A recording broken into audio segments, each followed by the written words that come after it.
Welcome to Armchair Expert. I'm Dan Rathers. I'm joined by Modest Mouse. Hello. I don't think our expert today needs an introduction. She really doesn't, but we'll give her one. Okay, people love her.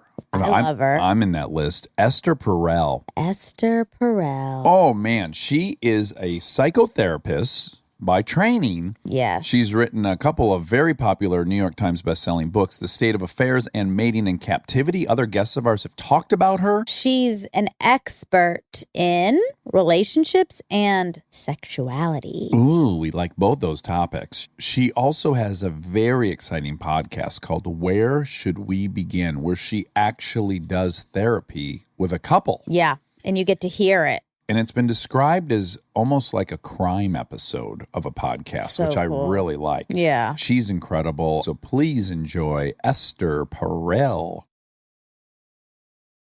He's an armchair expert. He's an armchair expert. He's an armchair expert. So Esther Perel, you're here. You're our expert. And I don't know that I've been more excited to talk to somebody. First of all, you've come up on this podcast several times. We've had several guests that have been singing your praises. And my Yeah. wife's obsessed with you, as probably doesn't shock you. But I was aware of you, but I consumed a lot of your stuff last night. I watched you do your TED Talk, and I watched you on some panels and stuff. And you are phrasing and thinking about some things in a very unique way, in my opinion. And I'm an addict, so we talk about addiction a lot in here. But at best, maybe addiction's going to affect, I don't know, 20% of the population maybe. Or we'll talk about eating disorders maybe with that. I don't know what that's going to affect. But affairs, cheating, quote, that's probably the topic we'll talk about that will affect the very most amount of people that we've really talked about, other than maybe certain health disorders, but I don't even think those. This is, you put it really well in your TED Talk. You said infidelity has been universally, how do you say? Condemned Universally condemned and universally practiced. Yes. Oh, yeah. First and foremost, you're a psychotherapist. You have a very interesting story. You were raised by Polish Holocaust survivors in Antwerp, yes? Correct, in Belgium. In Belgium. And in a community of other Holocaust survivors, is that right? Yes, the entire Jewish community in Antwerp were survivors and refugees from the Nazi Holocaust. We were small, it was a 15,000 people community. It wasn't a big community. Belgium said, come here. Oh, no. There was a presence of Jews in Antwerp for quite a while because of it being a diamond center. And those actually, many of them were Dutch Jews who had come to Belgium when the situation in Holland became more complicated. No, my parents were accepted as refugees in Belgium for 3 months. Oh. And then they were meant to leave. And they had a list of a few other countries that would take them. But they decided to stay. So after being in the war for 5 years, they were another 5 years illegal refugees in Belgium. Really? Yes. And so I would imagine in ways during your childhood, wouldn't know if you would remember at 5 years old, but they're obviously kind of always conscious of who's watching. So this is before I'm born. Oh, okay. Because I came later. But yes, the stories were that, if a policeman came into the shop, because they had a store, they'd run off. One time they couldn't even grab me while they would run. Really? And hide until everything seemed clear and they would come back out. So yes, it was it's everything you hear about today. Yeah. You could be asked your papers at any moment. So you constantly feel watched. You live a certain kind of life under the grid. Well, and I would imagine you would develop a justified paranoia. Like to live with that threat at all times, I would have to imagine would change your worldview in ways. I won't say it's paranoia. I would say that you develop an astute, acute sense of safety and danger. And of who's who. And you get a very, very sharp sense of people. Your spidey senses. Yes, who you can trust, who you can rely on, who you don't. But I think they had already developed those skills in the war, in the camps. And my mother also was hidden in the woods for a year. And that's where she really developed her animalistic threat detector. You know? You have a statement that is, you observed there that basically there were two types of people, the people that didn't die and then the people that were reborn. Yes, but I will give you context for this. So Please. we can go to my childhood, or we can go to how that also fits what I came to do later. I want to go everywhere you're willing to go. When I was writing Mating in Captivity, which is a book about relationships, modern love, in which I wanted to understand the nature of erotic desire and the way that we need to straddle in all our relationships a dual need for stability and reliability and consistency with our need for change and novelty and growth and adventure.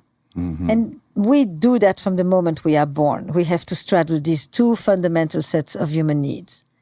And in that, I wanted to understand, is the degradation of desire inevitable?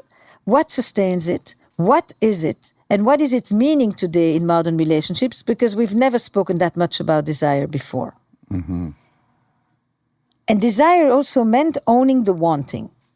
And in that sense, how do you maintain wanting, which is a sense of aliveness, meaning hope, wishes, claims, prerogatives, you know, in the best sense of the word, a healthy entitlement on your living. And from there, I thought, I'm actually writing a book about sexuality, but it's not a book about sexuality. Okay. It's much, much bigger than that. And it's a book, if at all, about eroticism.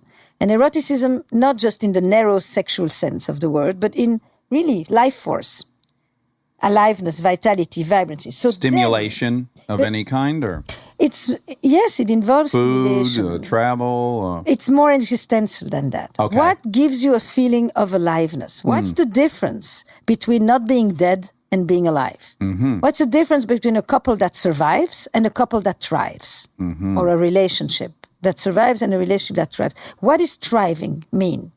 And I thought, what better way than to go and ask people who have survived? Right. So In the most literal sense. in the most literal sense. And I also went and talked with Jack, my husband and my partner, and who works in trauma. And I said, when you work with victims of torture and political violence, and you see the people are able to come back to life, what is it?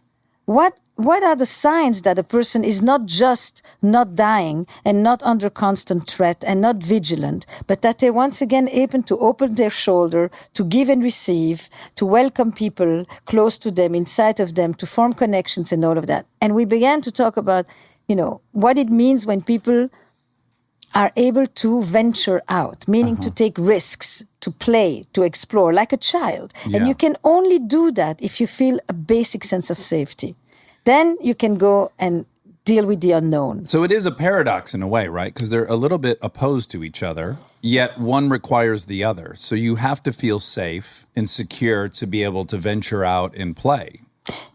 It's a dialectic because it's a loop. For the listeners, you're removing clothes already. I thought maybe at the 60-minute marker we would start doing that, but here we are. This is a hot spring. It's warm here. But then I went to Antwerp. I went back to my childhood and I said to him, you know, when I grew up, I remember the homes of the people where it just felt morbid. They were depressed homes for good reasons. They were places where people did not dare to laugh out loud. Because when you laugh out loud, you are free and unself-conscious. And you cannot be free and unself-conscious if you fear dread. If you're in a state of fear and anxiety. You can translate that directly into sexuality. Yeah, you cannot, from a state of contraction, experience pleasure. And fear is contraction. Dread is contraction. And then I looked at the community, tightening, the whole thing. And I said, in my community, I noticed that there was two different responses to what people had experienced. Some of the people who did not die and who lived in a state of contraction. They didn't trust, they didn't experience much joy, they couldn't really let go and re-enter the world. But they did. Can I ask a quick question? Yeah. Do you think that was motivated out of that it would have been disrespectful for them to be living some boisterous out loud life, that they would not be appropriately mourning or something? Is it that, or was it would have been irresponsible to let your guard down. It's both. I think you're right on. For some people, it was survivor guilt. We shouldn't be here celebrating. Yeah, why me? Yeah. Why me? Why are all the others? And they were better than me. And none of the other people of my family made it and all of that. Yeah. I mean, my parents, it's interesting. They both were the only survivors of their whole family. And Were they young? my mother was 18 when the war started and my father 25. They could have said, why am I the only one? My mother came from a family of 9 and my father from a family of 7. And It's nearly incomprehensible. Like when you say that, to be one of 9 family members that survived. and has nobody. It's big. It's Yes. on occasion I stop to actually take it in. And either you say, why me? Or you come out and you say, because me, I have to make the best of it. I will live life at its fullest because I am here to live all the lives that others didn't live. And that is often a message that is passed on to the children too. Yeah, I mean, that's the irony of it, is the most respectful way to live that life that you got when no one else did would be to be as joy-filled as possible. Even if it feels counterintuitive, the true way to respect being the one that lived would be to have the most joy-filled life imaginable. It's when you turn tragedy into victory. It's what I do a lot in the work with people who have gone through trauma or sexual abuse. There's no better vengeance on the person who hurt you than to be able to enjoy again. Yes. Well, and we have, so I'm, as I said, sober, also sexual abuse survivor, a lot of things. But we have this great saying in AA, which is, resentments and anger towards people is like drinking poison, hoping your enemy dies. I love that line. You're losing now twice over this thing. So now the people that were able to flourish and play, it was rooted in eroticism, is what you observed.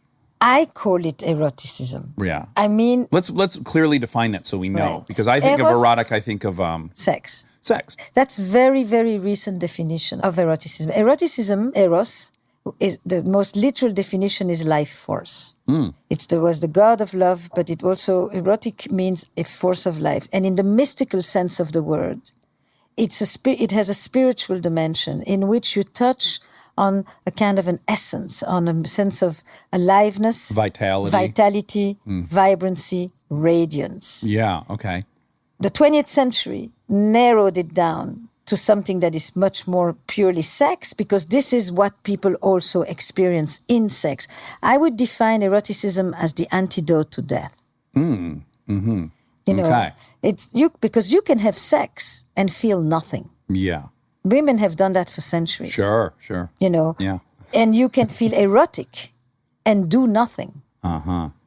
And feel completely blissfully fulfilled. But erotic, what's the difference between sex and eroticism? Animals have sex. It's the pivot, it's nature, it's the instinct, it's the raw material. But it's finite. Eroticism is infinite. It's never ending. It's really sexuality that is transformed by the human imagination.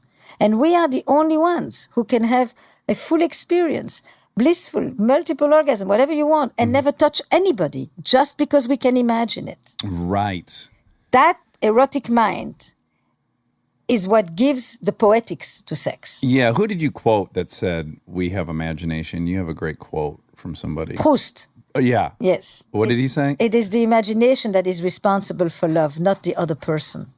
Yeah, that's pretty powerful. Leave it to him. Yeah. Okay, so you grew up in Antwerp. This is a very unique scenario to grow up in, and I'm sure that came with all kinds of pros and cons. And you were you immediately drawn to psychology? So I grew up above the shop. And I basically sold clothes from the day I could talk. Okay. I was like a family business, a little store, and you all participated in the shop. And the only thing I remember thinking is, I would like to have a profession that I can carry on my back. I don't want a physical thing that you are all the time beholden to. Because my parents would talk about the store all the time, and we couldn't leave the store. It was this, the shop. I think I became interested in psychology because I wanted to, for 2 reasons. I was very good at being the confidant of a lot of people. I understood people the trusted stuff. you. Yeah, and I got it. I could connect the dots, and I understood that what you see isn't always what it is. Do you have siblings? I have an older brother who's 12 years older than me. Oh, okay. with whom I'm very close, and I think I became interested in psychology because I was a troubled teenager, as in troubled inside. Like I just wanted to feel better about life and about myself and have less. I was rather melancholic as a teenager. Okay. And I just, began reading. And the first things I would read was stuff about education. I was in a very harsh school system. Okay. And we had, I studied 6 years of Latin and 4 years of Greek and another 3 languages. I mean, it was just, and you had no. But the derivative of eroticism, though. That's what you got out of it. I do. Yeah, I do. eros. I got my Greek etymologies, But I was like, there must be a better way to go to school. I hated it. Yes. And I read stuff about alternative education. That was the 70s. And that's how I began. Like alternative education began to tell you that it's not always the material that matters, but that the child actually matters. A child has a psychology. A child has feeling. I was like, what? And from there I began to just read, all kinds of things. And I met people every time that say, read this, read this, read this. I don't think I was thinking I would become a psychologist, but I was interested in psychology. And by the way, at the time when you went to school, it wasn't because you already knew what you wanted to be. Right. You could discover yourself.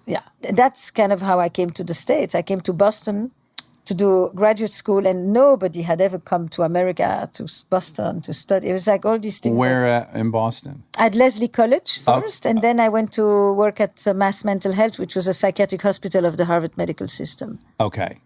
And I was like, wow. It's like, and I could have been a journalist. I could have been a translator. Everybody thought I speak many languages. I should be able to be a translator. Yes. But I thought, I wanted to be self-employed. I had the sense that mattered to me. Now, let me ask you a silly question. Do you think you're better positioned to study sexuality as a European in this country? Because I find that we are so puritanical in this country. This huge fear of sexuality, of young people's sexuality, of what sex does to people, all these things. I feel like we're very, very fear-based in this country. It's manifested. If you go to the beach, everyone's covered up. There's just all these. I remember going to Germany as a kid and there's naked people in the park. And I thought, oh, well, this is much different. And then on TV, there's nudity, right? Yet I don't see a bunch of, fatherless children running around. And none of the things we would fear are happening. Right. I started quickly realizing,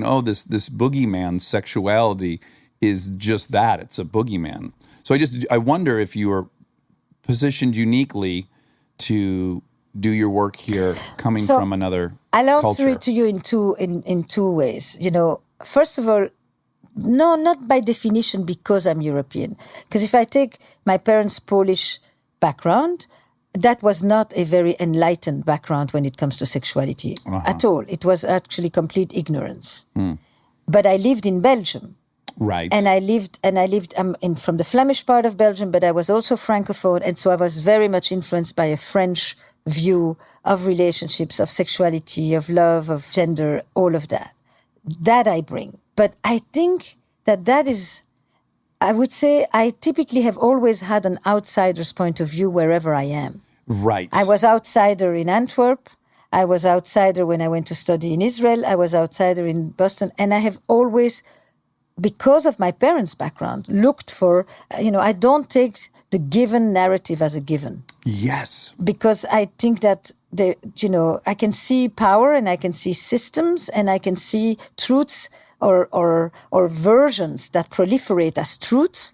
And I think that's more me. It's like wherever there's a certain way of thinking, I'm thinking there must be something else. There must be yet another way. Now, besides that, you have a country here that is, the United States often treats sexuality, it's either titillation and smut or sanctimony. Very little in the middle. There's very little of a thoughtful, respectful approach to the broadness of sexuality, of human sexuality, that isn't falling into one of these two poles. And that is much more difficult. I think of the pressure we put on young women in this country that they had better choose perfectly to lose their virginity. The person has to be a perfect choice. They have to be in love. It has to happen in a romantic way. Like the stakes are so high. The responsibility for the woman is to make sure that experience is absolutely. Do you know what the stats are? Tell me. The stats are that more than 40% of people's first experience here is bad. Bad by what it's definition? It's a negative experience. Oh, okay. Right. Period. It's not a pleasurable experience. Right. And that is very, very high when you compare it to the European stats. Okay. You know, in Holland, for example, which is one of the big comparatives that often takes place, you probably have 10-15% of young people who would say that their first experience is negative. And that comes because you have massive ignorance. You have zero sex education. At this moment, it is the lowest rate of sex education that the United States has had in 20 years. Which is crazy. And whatever there is based on abstinence. Yeah. You know, it doesn't work in the sense that the abstinence focus has created a response which actually you have more STDs than all of the EU and 30 developing countries combined. You have unwanted pregnancies and 2 years earlier onset of sexual activity than the liberal Dutch. Oh, that's ironic. And it's not done from a place of, you know, exploration, of connection, of relationship, of pleasure, of, you know, so it becomes this, you know, dirty thing that you should just keep for the one you love. Yes, and I do think in the absence of education, when people are forced to fill in the blanks themselves, that is where you get a, for lack of a better word, perverse understanding of something, where if no one's explaining it to you and you're left to figure it out on your own, the sky's the limit for what someone could fill in the blanks. Does that make any sense? Well, the most important source of sex education at this moment for many young people is porn. Right, which is not very emblematic of which the is a sex very I've nice had. fantasy on occasion, but it's lousy sex ed. Yes. And the next thing is that Americans talk about sex ed rather than talking about sexuality and relationship education, which is what most European countries do. Really? We start at age 4. In Europe? In Northern Europe, mostly. Oh, wow. We start at age 4. We have in school a week, it's called the Week of Love. Okay. And it's a program for the 4-year-olds and a program for the 9-year-olds and a program for 13 and 17. It's developmental. And it doesn't talk about disease and dysfunction and dangers. It talks about how sometimes you like certain people and you suddenly feel like you want to hold their hand and you enjoy when you spend time with them. Yeah. And it is an integrated story between where sexuality and relationships are integrated into one narrative. It isn't just a bunch of anatomy classes and plumbing. Right. Yes, I often think like, you know, to graduate in this country, you're going to have to take an economics class. You're going to have to take all these classes that are going to pertain to maybe 10% of the population. Yet 100% of us are going to have sex, or 90-some% before we die. And there's little to no education on that. Also, just the interplay of relationships. How do you state your needs? How do you frame a message to a partner? How do you communicate? How do you evaluate your own motives? All these things that should be, you know, 18-year-olds should leave high school with some sense of how to communicate with one another in a relationship, which they're inevitably going to find themselves in. There's nothing. Just figure it out. Have a bunch of partners, and they'll go wrong in a bunch of different ways, and hopefully Do you know how people figure it out? Tell me. One of the ways that is most common for them to figure it out is they get drunk. Okay. So that they don't know what they're doing. Yes. Except that they don't have to deal with their inhibitions. Right. And then they do something. And then they wake up the next morning and they don't remember what they've done. Right. And then you ask them, tell me something, when you go hiking or when you go to listen to a band or when you do whatever, do you try to not remember it the next day? Stuff you like? Or do you actually want to remember it? Right. So this is the anxiety people bring. Yes. It's so dissociated. It's like they're not in their bodies. They're not connected. Yeah. They're not aware. And they just get through it because the pressure says you have to do it. It's a rite of passage. It becomes a marker in you growing up, right? Yes, and that's the motivation sometimes. Oh my God, I should have done it by now. I'm 18 and my 9 friends have done it. Right. You know, in the past, if you had sex, you were stigmatized. Now, if you don't have sex, you are stigmatized. Yeah, there's no winning. But the tyranny is always there. Yes. Okay, so first and foremost, you point out this incredible evolution that's happened within the last 100 years, which are marriages were financial arrangements for most of history. Yep. And still are in most parts of the world. Right. In the traditional, it's a financial arrangement. The marriage wasn't where someone found passion. the affair was where someone found passion. Yes, that adultery was the space for love. For love. When marriage was about companionship, family life, economic support, and social status. Love belonged somewhere else. We brought love to marriage. Right. And now the primary goal of marriage is love, or that's in theory why people are getting married now, right? Not out of some kind of financial arrangement or to bring two properties together. And so now when we have affairs, what are we in search of? Infidelity has always existed. The interesting thing is this. It has always existed regardless of the model of marriage. But the meaning of it, the way we experience it and the consequences of it have always changed. So let me go back a step. Yeah. How I got to infidelity.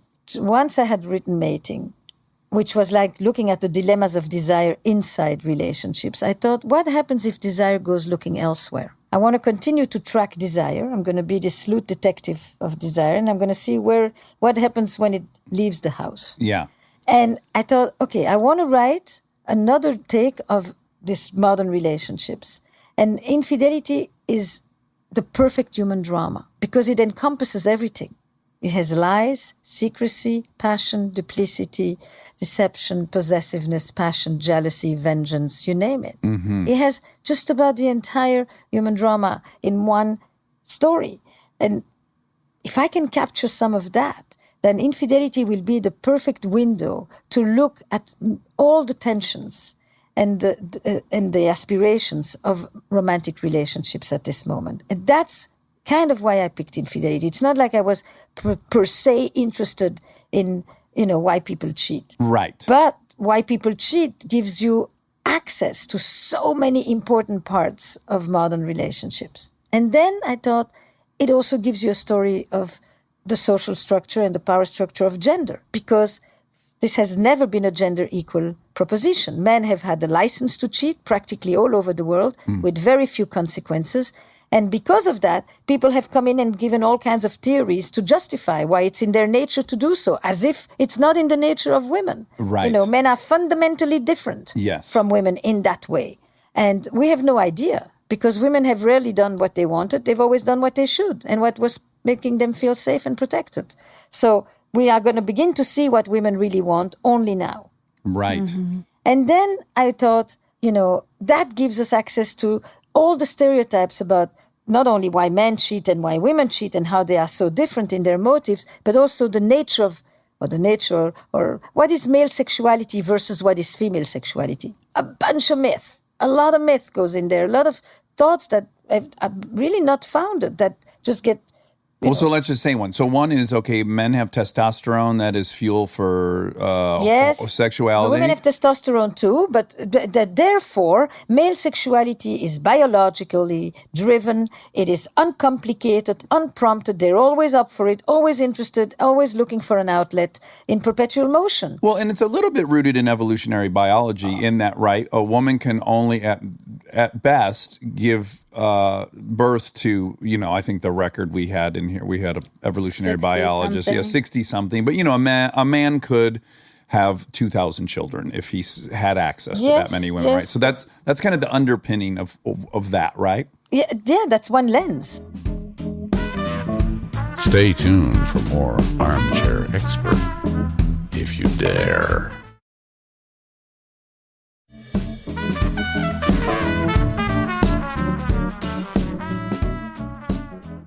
Yes. But I just wanted to get that out there so you can now just add another lens to it. Because I think evolutionary biology is essentially as another attribution of how we think about things, but it's not where I focus. Right.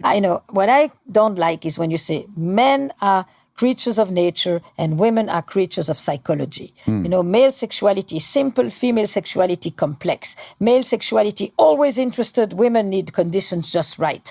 Male sexuality, the unrelated, female sexuality interwoven on a lattice of emotion filled with, seriously? At this Is there stage, any truth to any of that? there is no truth to a thing that is that polarized. Black and white and binary. It utterly lacks nuance. Yeah. It's not true. Right. Let me put it this way. Right. In my thinking, are you sometimes afraid of rejection? Me? Yeah. Always. All right. Yeah. Do you think fear of rejection is not psychological or relational? Sure, it is. Of course yeah, it is. Uh-huh. Right. Are you sometimes worried about performance? No, because I'm like a Clydesdale stud. But yes, performance most men doesn't just mean, I'm totally you know, teasing. is your penis, Yeah. responding to your all wishes. Yes. Performance, that is relational. Oh, yeah. I I think a lot of guys, it doesn't go talked about very much, but a woman can rarely fail to perform. A guy has a high probability of either not getting an erection, coming too quickly. There's numerous things, right, that can go wrong. There is a lot of pressure on a young male. Of course, but I'm saying even something else. What I'm saying is that when we think about performance, we think of it as a physical thing. Right. I say that the fear of performance is a relational thing. So to me, the notion that male sexuality is not relational, I think that there is a real investment in making men simple. Mm-hmm. And in depriving them actually of a psychology and of connecting that with their sexuality. And now this is a system that we men have set up. So the question I immediately go to is how are we benefiting from that? There must be a benefit. Are you? Well, let's just think about it. So if we're so simple, I guess it's like when I watch certain husbands play dumb as a tactic. No, I don't understand how to do that. It gets them out of having to be troubled by anything. It's an excuse. It's an excuse. Yeah, people. So if we're so simple, in a way, is it an attempt to get rid of responsibility for actions? I mean, I'm just wondering what the benefit for men, because men did craft this system. Why did they prefer to have a scene so simplistically? I actually don't think it's only men that have crafted the system. Okay. Yes, because I guess mothers are the ones that raise most boys in most parts of the world, right. First of all. But also, I think that, the gender structures that we have and sexism as it is an ordeal for everybody, not just for women. Right. It keeps men very, very constrained and very limited and constantly battling their identity. It's actually, I don't think there is that much gain in it. That's what's so interesting. Right. But let me go back a second. My work is about challenging received notions that I actually don't think are necessarily that true or that exclusively true or useful. Mm-hmm. And I do it with infidelity, and I do it with masculinity, and I do it with sexuality, because I think that we need better ways to think about these things so that people can be helped more. That's kind of where it comes down to, because I work with people. I don't just work with ideas. Right. And I try to help them with their conundrums and with their despair. Well, what immediately struck me by watching your TED Talk was, oh yes, this is a great perspective, and it's a great point of view because it's from someone that's on neither side of the equation. Because generally when we think about infidelity, we are either evaluating how we would feel if we were unfaithful, or we're evaluating how we'd feel if our partner was unfaithful. Now, neither of those positions are that objective. They're both very emotional. They're very emotional evaluations, right? Because we're putting ourselves in one of those two positions. But you're also reducing the story to a two-people thing. Okay. So let me ask you this. Were you a child of a parent who was unfaithful, or who fell in love with someone else, or who left? Yes, so my parents got divorced, and towards the end, I think they both had affairs. Okay. There can be a possibility where you are the child of an illicit love. Oh, uh-huh. There can be you being the friend that somebody's been confiding in you for weeks, or somebody's weeping on your shoulders. Yes. And then there can be you as one person in the triangle.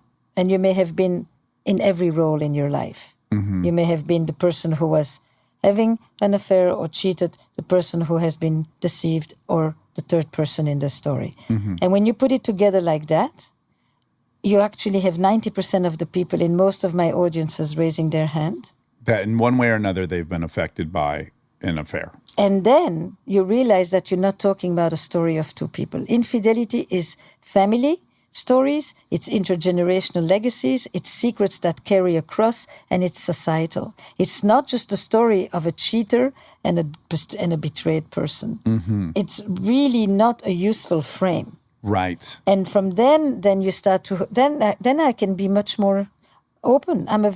It's no longer like I'm trying to decide who's the good one and who's the bad one. Yeah. Who's the victim and who's the perpetrator. I look at what happens when there are breaches of trust, violations, love stories that emerge, all these sagas in people's lives. And then you are in touch with humanity. You're not just looking for who can you punish. Now, currently, in our current culture, it's still just as frowned upon, infidelity. But More. It's more so. Tell me why. Because, when men did it in the past, women were very sad, but that's what men do. Right. That's part of your same theory of male sexuality. And women... Well, you have famously, the Prime Minister's funeral in France, Mitterrand or whatever, and his mistress is with the wife. They're both crying. It's on TV. Everything's cool, right? Definitely, that's not a material for scandal, no. Right. No, there is something bigger going on. The president just died. So what happens, I think today, why it's worse, is this. It's no longer seen as part of a social system. Marriages are not meant to be for that. Of course, this may happen. Men do it more simply because they have less consequences when they do it. Women have less of an opportunity to do it. Their risks are much higher. They don't have divorce laws that protect them. They may become ostracized, destitute. They may lose their children. It took until the late 70s for women to even have any of these rights. So infidelity, you have to put it within an economic and social structure. And then why today? Because today, love and finding the love and finding the one for whom after many more years, I'm not meeting you at 18, I'm 28, I'm 32, I'm 35, and I meet my soulmate. And that soulmate is the person with whom I'm going to put everything else aside.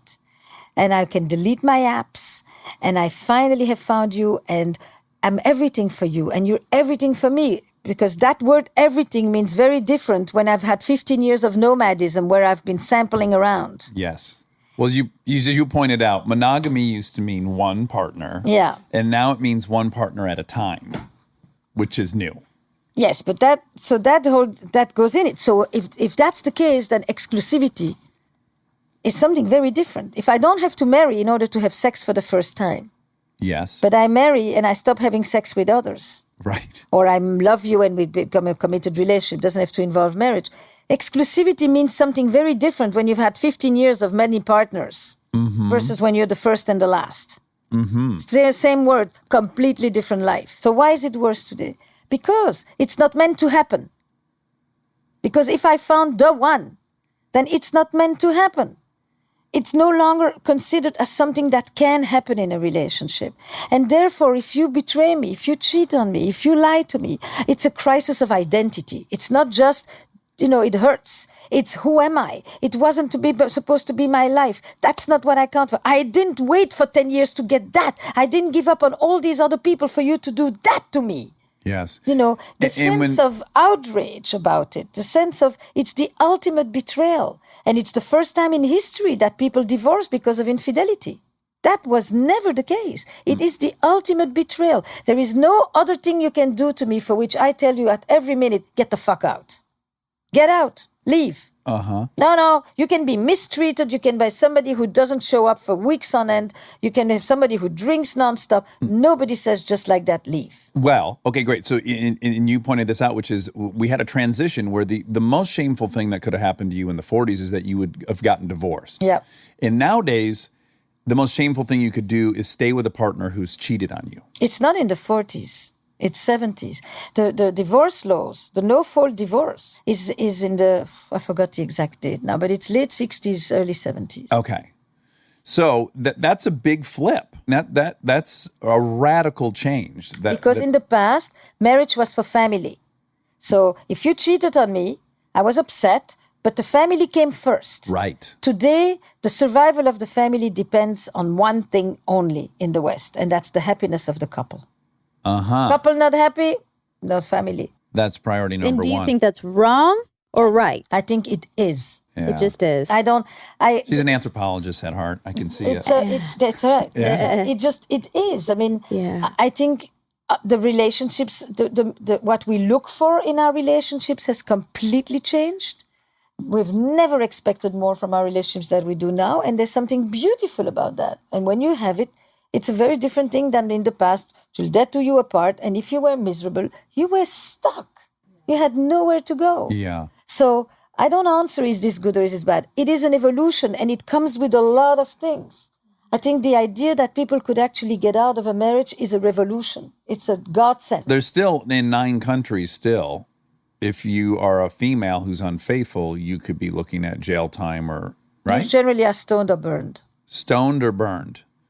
In 9 countries still. Yep. Yeah, that's pretty severe. Let's circle back though to identity, because I just want people to recognize the power of identity. That is the thing we will fight most passionately for. There are things that could make you mad in a partner, in a relationship. There are inconveniences. She doesn't do this. He does that, blah, blah, blah. But now once we threaten our own personal identity, this thing we've created, if something jeopardizes that, you'll see a new level of panic, right? Right, because, you know, in the past, your identity was something that was assigned to you. Who you are was defined by where you were born, whose child you were, what milieu you're in, and what trade you're in. Mm-hmm. You didn't pick You inherited your it profession. all. Yes, it was Right. assigned to you. Your community told you who you are. It gave you your sense of belonging. It gave you the calendar by which you were going to live, the rituals with which you would be born and die. All the big definitions and all the big decisions were made for you. Mm-hmm. Today, you have to figure all of that out on your own. In our Western secularized world, the burdens of the self are such that we have the freedom and the burden of having to define and to make up our own identity. Is that good? It is. This is what I'm saying as an anthropologist. It is. And so there is something wonderful in being able to have the freedom to define who I am, to decide my values, to choose my affiliations, my religious homes, all of that. Mm-hmm. But it comes with a tremendous burden. So Of anxiety, I would imagine, yeah? Of anxiety. You have to constantly know. Did I make the right That's decision? right. At You least are- if someone else gave you the decision, you could only feel so guilty That's about right. it. Yes. You have plenty of certainty and no freedom. Now you have massive amount of freedom and massive amount of uncertainty and self-doubt. As we've gotten more anxious about what our identity is because we have all this freedom, we're now kind of expecting another human being to help us define that maybe more than ever before. That's right. That's exactly it. I call it relationships as religion. Uh-huh. Yes. It's because religion used to give you these things before. Mm-hmm. And now it's your partner. They define you. When you are in a relationship, do you lose touch with your friends? I don't know. But you know that many Some times people do, yeah. Uh-huh. Okay? Never have we expected more from this one relationship, and never has that been called our romantic relationship, and never has that relationship been more isolated. Yeah. And tell people what we're expecting from our partner now, because it's a great list. I would start with first, we expect what we always expected. So what we wanted was a companion and some economic support and someone to have a family with or children with and social status. Because you were definitely different if you were in a family or not in a family. Right. That's what we wanted. Now we still want all of that. Mm-hmm. And on top of it, I definitely need you to be my best friend. Right. Uh-huh. And I need you to be my trusted confidant. Mm-hmm. And I need you to be my passionate lover. Yes. And I need you to be my intellectual equal. And I need you to be my co-parent. And I need you to be my soulmate. And I need you to help me become the best version of myself. Uh-huh. That's a So tall true. order. It's so true, A though. party It of is. two. Yes. Oh, yeah. Mind you, the other person's barely got their own shit together, and they're going to somehow add all this value to your That's right. life. That's Yes. But we still need all those things. Yeah, but I would But not argue that's from an one. inside job. My own personal take on Look, it is well, the that- way I say it is we ask one person to give us what once an entire village used Exactly. to provide. Get a community. Yes. Yeah. Yes. Your relationship is essential, but it is one relationship yes. in the middle of other very important, significant relationships. Yeah, well, you could aggregate those other things. But that's up to everyone to agree upon. It can't just be the one person to say, I'm going to outsource these things. Your partner has to get on board with that, because if you say, okay, I don't need this person to be my intellectual equal, so John is going to be my intellectual equal. So I'm going to spend some time with John because he's giving me this. That partner needs to be okay with that. There's so much jealousy. I am welcoming that. Help me out. Yeah. But I think, you have to be confident. Because you see, you just outlined the model. What does it mean I'm jealous about that? Or it means that the minute you need to anything elsewhere, it means I'm not enough. Exactly. It becomes a measure. That's your identity question. Yeah. It becomes a measure of my sufficiency, of my adequacy. And so it becomes a crisis of identity. Because you want to see yourself as indispensable. And unique and irreplaceable and everything. It's That's the only way you'll feel safe. Yeah. But I would argue... Or valued. Or valued. Or valued, worthy. The identity model of relationship, if it's one person for everything, the moment you're not everything, you have a crisis of identity. Right. That's the logic of this model. But I feel like It's the model that has to change. It's not one person. Yeah, I agree. Right, but I also do think you're in charge of those things. The individual has to be giving themselves a lot of those things. You can't be asking someone else to give you those feelings. Well, some of it is partnership. Some of it's partnership, I agree, but my own self-esteem has to be good enough that I'm not reliant on you to provide me with my self-esteem. I think that's cancerous. You're going to hear a lot of it's both and from me. Okay. You don't know who you are outside of your relationships with others. So what about when you've been single for a long period of time? You still You have don't. relationships. Still relationship with humans. You have relationships. We are social animals. You don't know who you are. Who you are is a both and. It's who you are with yourself and who you are with others. Yeah, I guess what I'm saying is I personally would want to strive for all these things you're talking about, my social standing, all that. I would strive to handle that myself. No, you don't. It's a both and. Okay. You don't want to depend entirely on one person to reflect back to you your sense of self-worth because it's way too vulnerable. But you also don't have a way of saying, I will address my own sense of self-worth by myself because self-worth is a relational experience. It's not just a thing with yourself. I agree. It's both. Yes. So in my case, I know my laundry list of things that give me self-esteem. Right. Being of service to my wife is only one of those things. Correct. You know, there's a laundry list. Sitting here now. Yes, sitting here talking to you, and being vulnerable and owning stuff publicly is a source of self-esteem for me. So I'm just saying, if I was relying on Kristen to give me all that doesn't seem very fair to Kristen. Who would have time to fill someone's entire glass up every day? It's not a realistic expectation. Or what it would do is it would render your relationship a relationship of a child and a mother. Yes. And you know what? I have a theory on this. So now that I have little kids, I'm now watching these little girls. I have 4 and 6-year-old girls, and I am endlessly at service. I have had this moment where I'm caring for them, and I say to myself, oh, this is part of the problem. This is so misleading.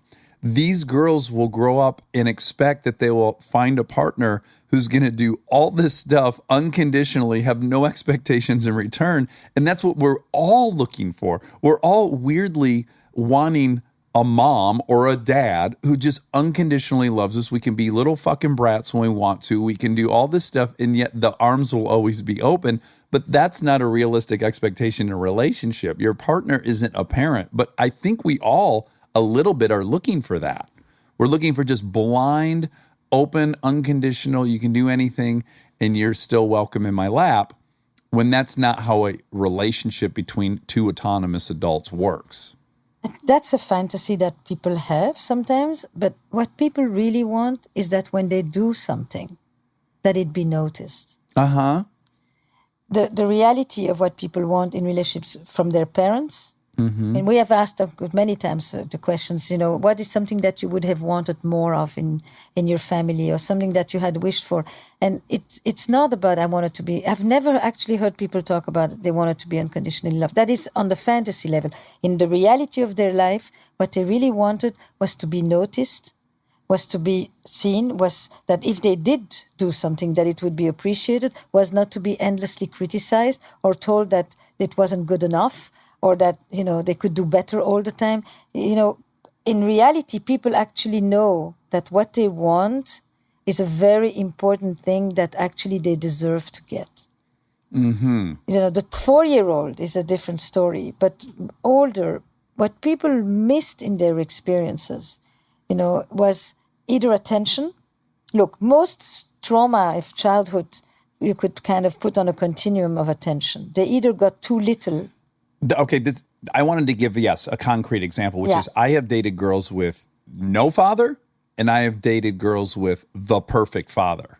And I don't think either one was that beneficial, or they were equally fraught with issues.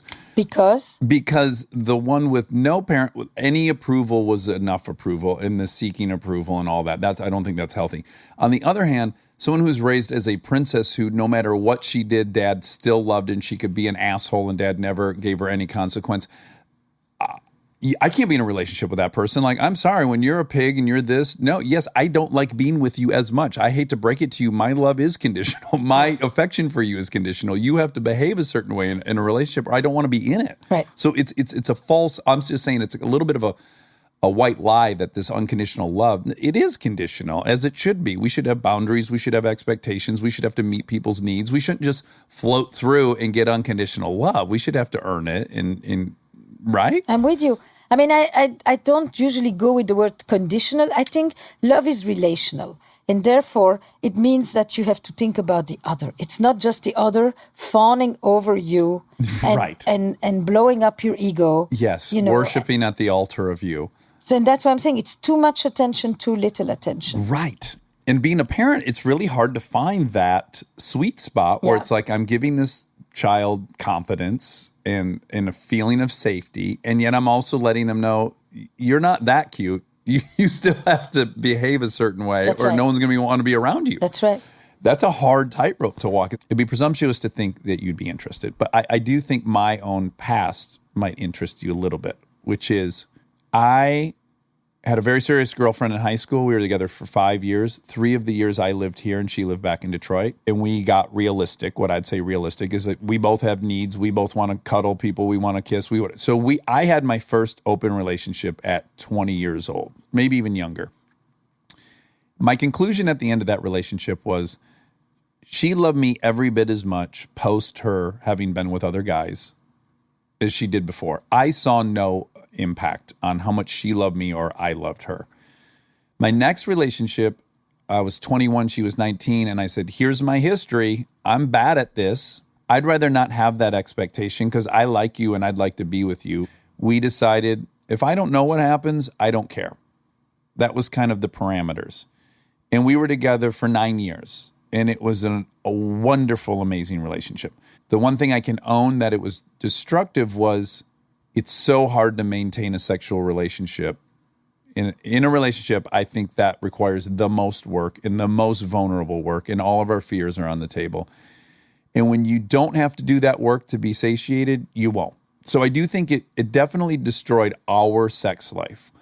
But the partnership and the friendship and all that was still wonderful. I'm a hardcore addict by nature, and I realized shortly before meeting my wife that I was using sex addictively, and for the exact same reason I use cocaine or alcohol. I just used it to regulate my emotions. And I wanted to be monogamous for me. I can't open the door and do it once and then never do it again. I will do it again in 6 months, then I'll do it in 4 months, then I'll do it in a month, then I'll do it every single day, and then I'll be a fucking addict with it just like anything else.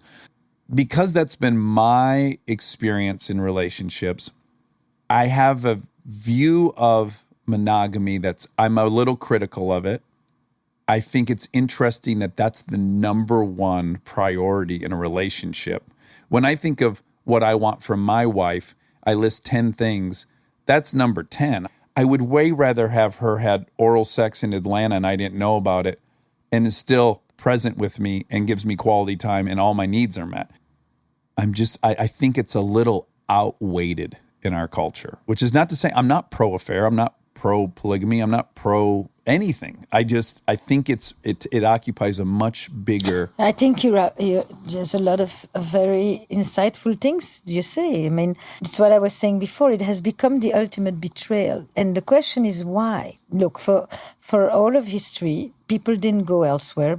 Women didn't go elsewhere primarily because they would be punished. Mm-hmm. So the boundaries were set externally. Today, you're dealing with the vagaries of the heart. You know, monogamy is no longer an imposition on women primarily. It's a conviction. It's become part of the romantic ideal. And it's monogamy defined primarily as sexual exclusivity. It's not defined, you can define monogamy in many other ways than just this one criteria. But because it has become a part of our fundamental freedom, I choose you because I'm attracted to you, because we have sex before we ever are together, even then we are together. I mean, the order of events has completely turned upside down. Right. So it has become the marker, you know, of who we are. You know, we used to have sex for reproduction in relationships, and we used to have sex because it was a woman's marital duty. Who cared if she wanted? Right. And who cared really much if she was into it? You know, she did it for him. She did it because it was part of her marital duty, her job. And by the way, I still meet young women in America today who that was their religious education, and that's what sex is. And just get it over with and make sure that he's got what he needs. He needs it. He needs to get it. And you need to give it. Mm-hmm. And it's that entire set of verbs that defines this transaction. Yeah. And you like it, you don't like it, nobody cares. Then we brought desire into sex. And now it's about pleasure and connection. We only need 2 kids, 3 kids maybe in the West, and that's that. So the only reason to continue is because we like it. Because it makes us feel good, because we enjoy being together, because it breeds a sense of connection, of intimacy, of fun, of pleasure, of sensuality, all of that. Now, that takes a whole different program. Mm-hmm.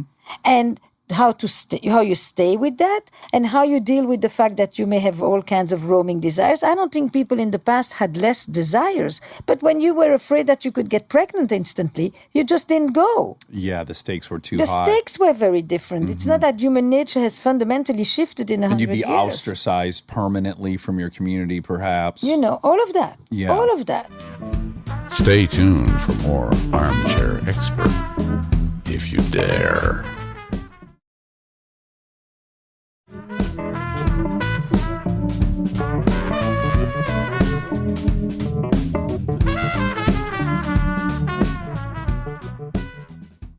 We don't have more desires, but we feel definitely there are less risks, and we feel more entitled to pursue them because we are in the era of happiness.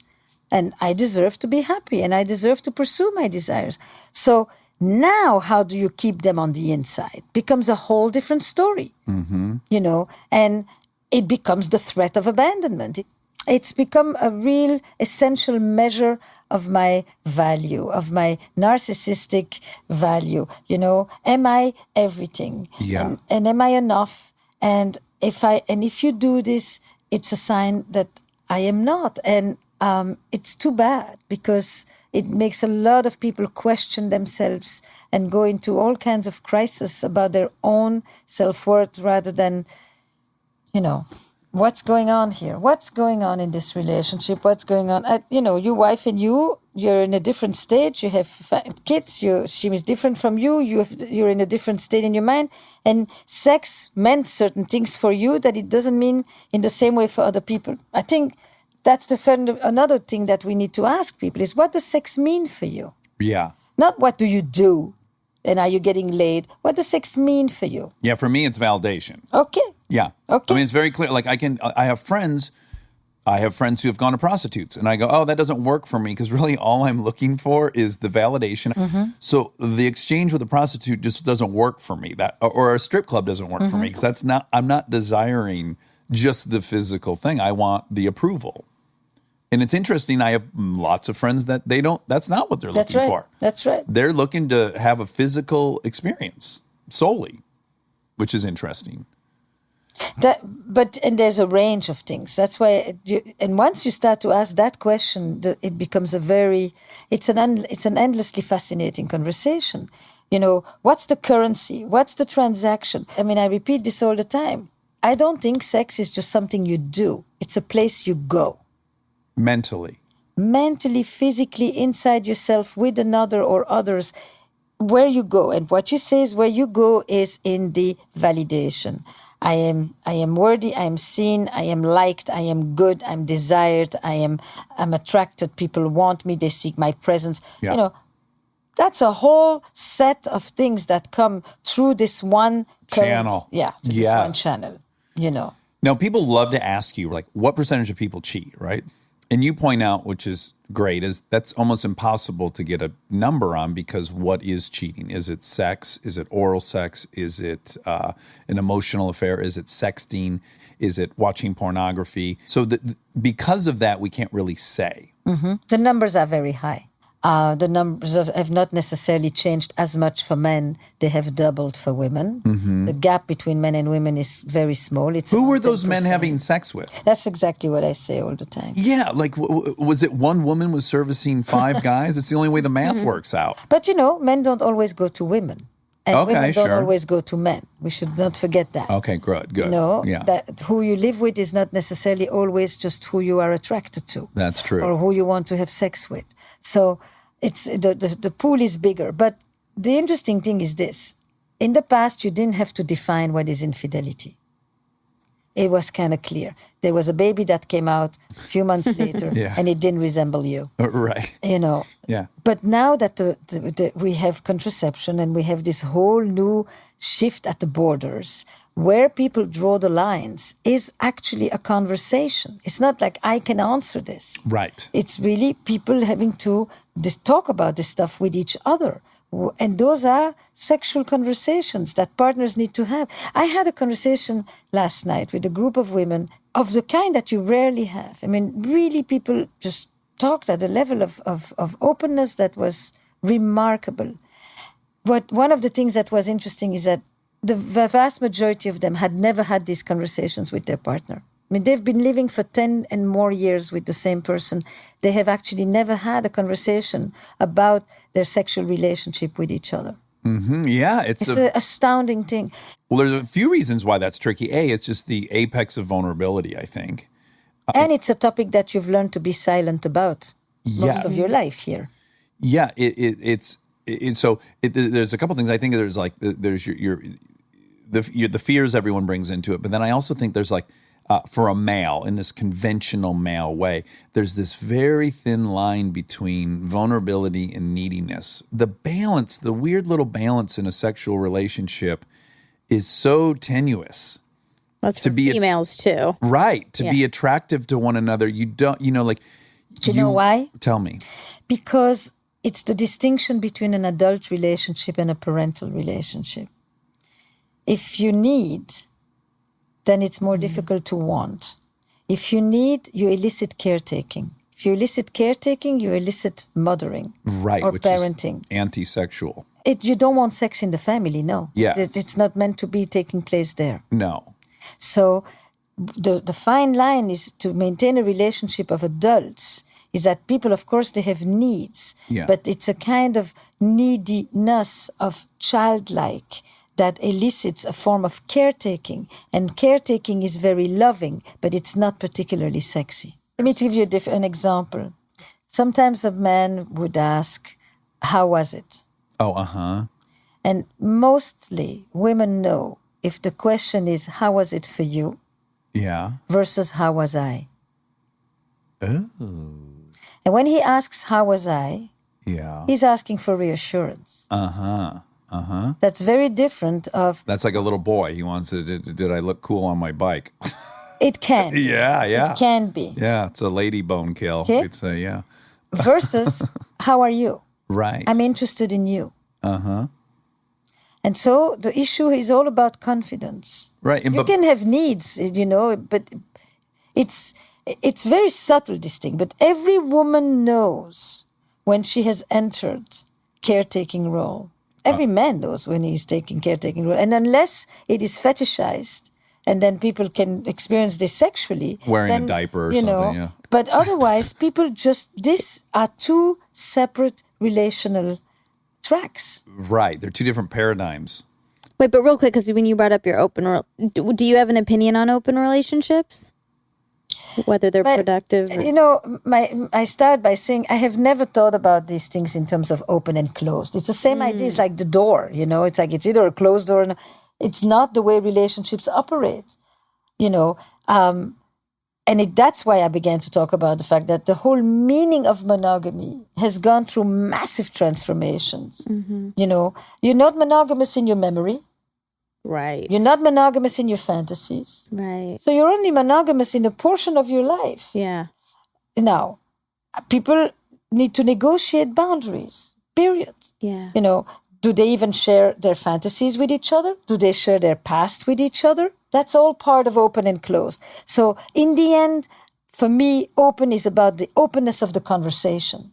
Well, How honest are people with each other? How much are they able to really bring each other into one of the most intimate places that they can? And that's, you know, what we like to call the antechamber of their erotic mind.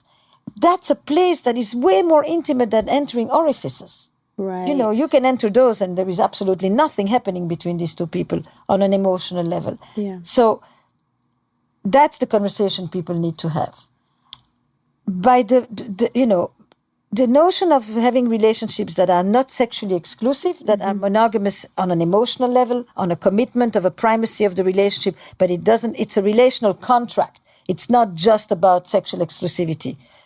Makes a lot of sense. It's not for everybody at all. Yeah. And it demands massive egalitarianism. It needs two people who are sovereign people who can decide for themselves and not one person imposing this on another one. Right. you have two great answers that you've said in your TED Talk, which is cheating happens in open relationships. What I'm saying, first of all, is that people crossing the boundaries has nothing to do with the boundaries. They will cross the boundaries. They can be open, moved on this side or on that side. Right.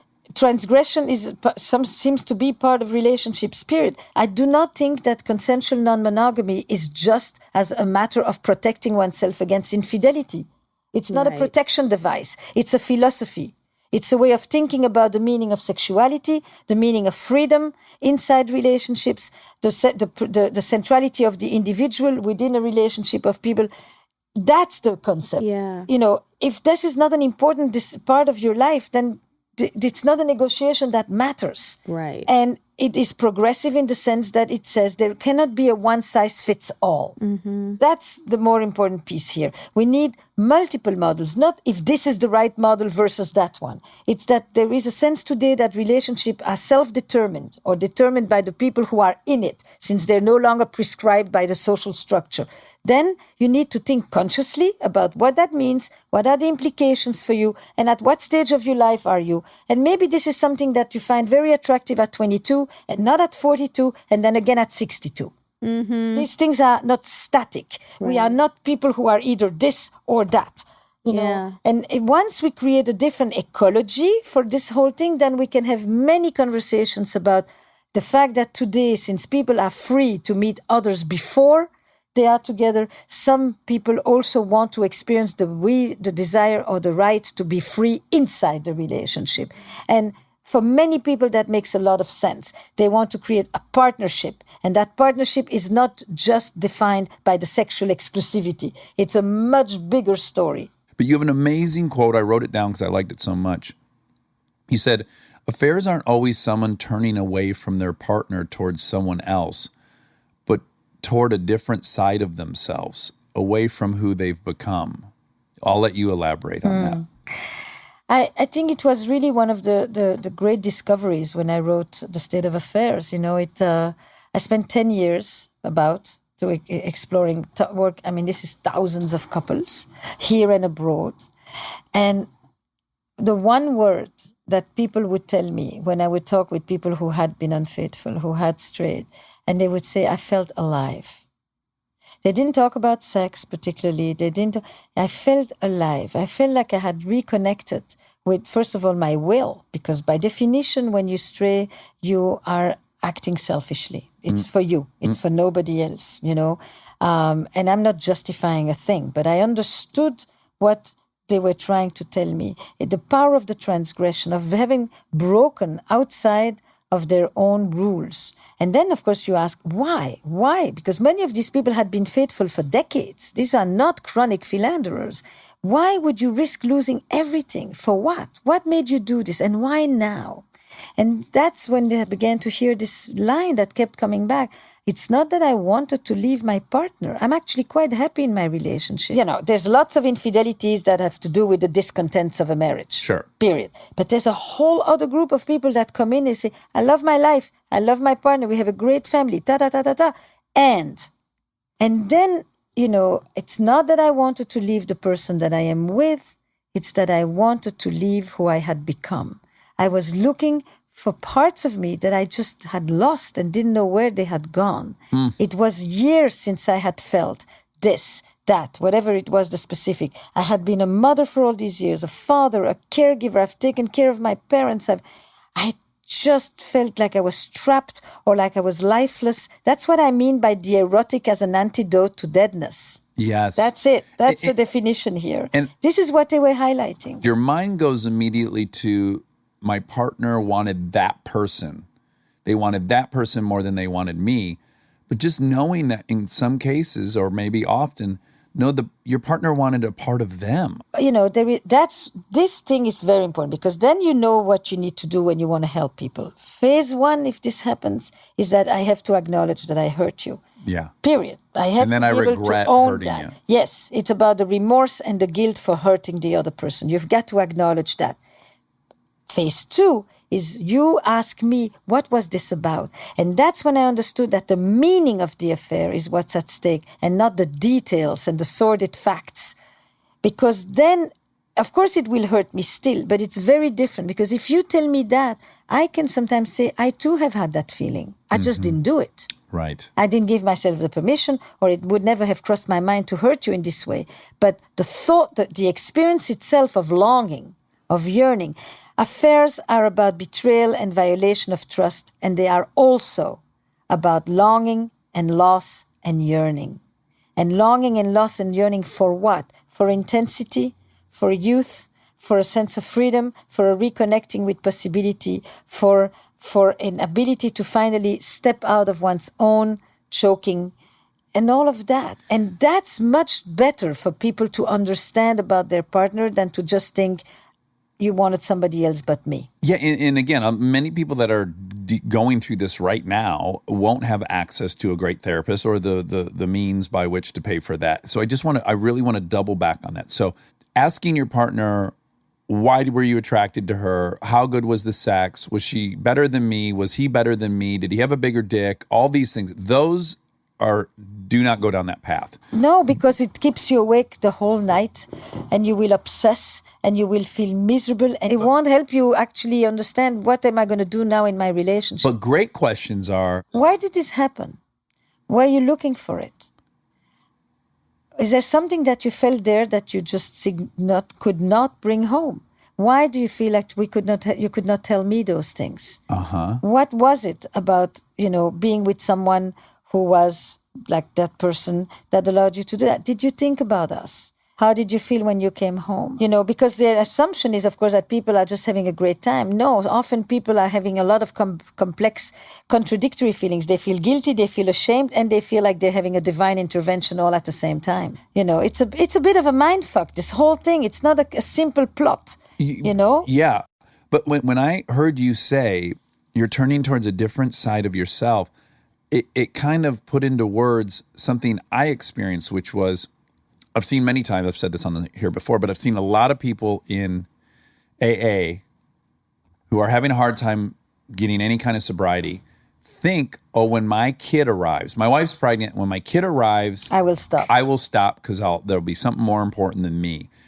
And almost without fail, it actually leads to more drug use. And I never understood that from the outside so much until we had kids. And I started feeling like, oh my God, my whole day is about everyone else. And I started feeling like I fucking deserve something. I need a sliver of my life that's just for me. I found myself having these kind of desires to be high again, and that I hadn't had in 10 years. And I was like, oh, I get it. You just feel like you need something for yourself. It's very childish on some level, right? Because what you say is one of the most important things people get when, I'm not talking about any kind of sex outside of relationships, but I'm talking more about affairs now, is attention. Yeah. Attention, and Interest in you, patience, curiosity about you, non-just management Inc. kind of conversations, actually, who are you, what are you, the stuff that couples neglect in their relationships. Yeah. Because they become little companies. And that's why I often say, it's like if people took 10% of the creative energy that they bring into their affairs and they brought them home, their marriages would be doing a lot better. Yeah. Because they can do it, but they don't know anymore how to do it at home. Obviously, they go to bed, at 8 o'clock at night. The next morning they wake up and they go and they are able to give all of this. They have a motivation. And the question is, why is that motivation seeped out of your relationship? Why can you put such attention there? You can get all decked up for there, and yet you come home and you're like a shell. Well, here's what I find to be so heartbreaking about divorce. I now have enough friends that are our age that have gotten divorced, and I now look at what their life, what shape it takes on. So in many of these cases of my friends, the dad has the kids half the week, and then the mom has the other half of the week. And I'll look at that and I'll go, isn't it heartbreaking that they had to separate so that each person could get 3.5 days of their own life back, and that they couldn't have just said, we got to figure out how to get a day or two of our life back within this. Like, now that it takes splitting up to get that back, and that's heartbreaking. And that's what you're up against. Like, you have to prioritize it, or you'll get it, but it'll be waking up in the house without your kids half the time.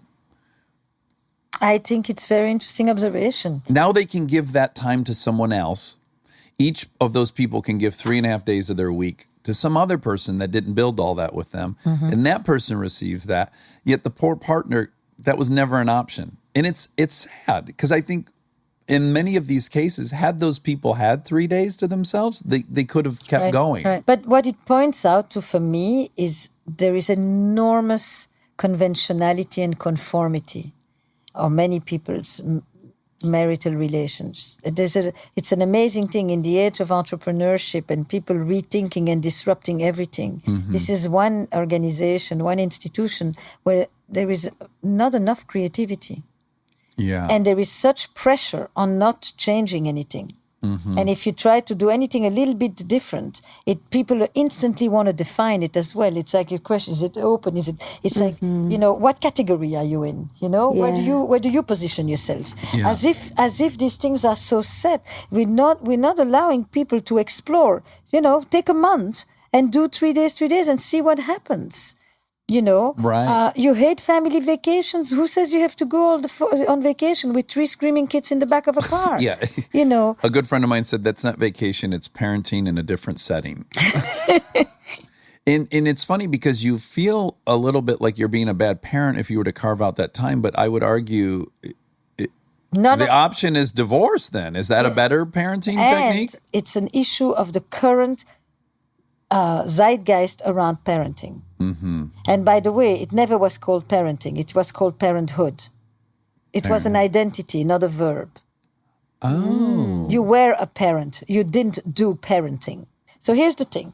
I used to say it around sexuality, but I think it's true on a broad sense. If you need a happy couple to have an intact family, then what does the couple need to do? It really needs to redirect some of the energy away from family and children to themselves. Yeah. And to do it without massive amounts of guilt. To do it because they actually know that the survival of the family will depend on their ability to redirect what I call the erotic energy to the relationship. What is the erotic energy? The kids get all kinds of new activities. Right. But the adults, same old. The kids get to wear all kinds of new clothes, but the adults, same old. The kids get the latest play dates. And The adults go on a date for their anniversary and their birthdays. New games, new sports, new activities. Imagination, curiosity, playfulness, novelty, exploration, discovery, all the stuff that fuels the erotic, that makes you feel alive and energized, is all deflected to the children. And if you don't bring some of that back, the couple becomes just an organization unit that spends 90% of its time talking about management. Yes. And then they look at each other and they just say, we're not connected, we are not intimate, we never talk, who are you? And they talk with their friends. When they finally go out, they talk with their friends and they're fascinating people. And then they go into the car and they talk about who's picking up Johnny tomorrow morning. Mm-hmm. And they become bored with each other and the sense of ennui sets in. And then you are completely predisposed to the kindness of strangers. Yeah. It's just this one step of things that go, you can literally see it unfold. You don't want to have sex, have it for your kids. It's almost like that. If you think, on the long list of what they need, you should ask couple time. Should feature of one of the things that your children need.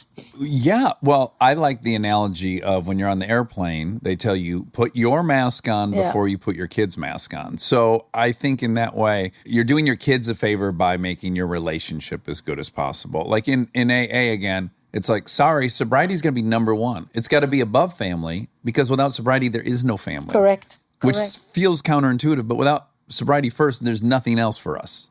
This is a very interesting thing. At this moment, you have never seen a generation of parents that feels more guilty when it takes time for itself, can't find babysitters because nobody is good enough, doesn't leave the house, has taken 2 years before they ever had a night away. I mean, it is really...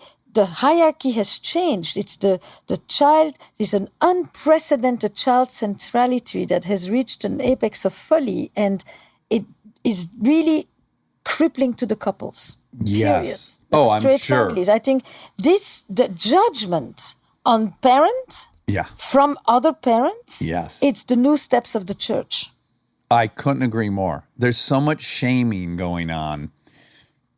And there's this, again, like religion, this spurious or erroneous idea that there's perfection to be attained, which there's not. There's just a version.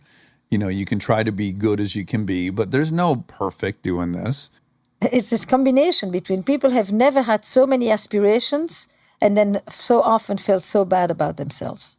Right. Well, we're also doing it much more out loud now. Right? So my family vacation is there for you to judge. It's on Instagram.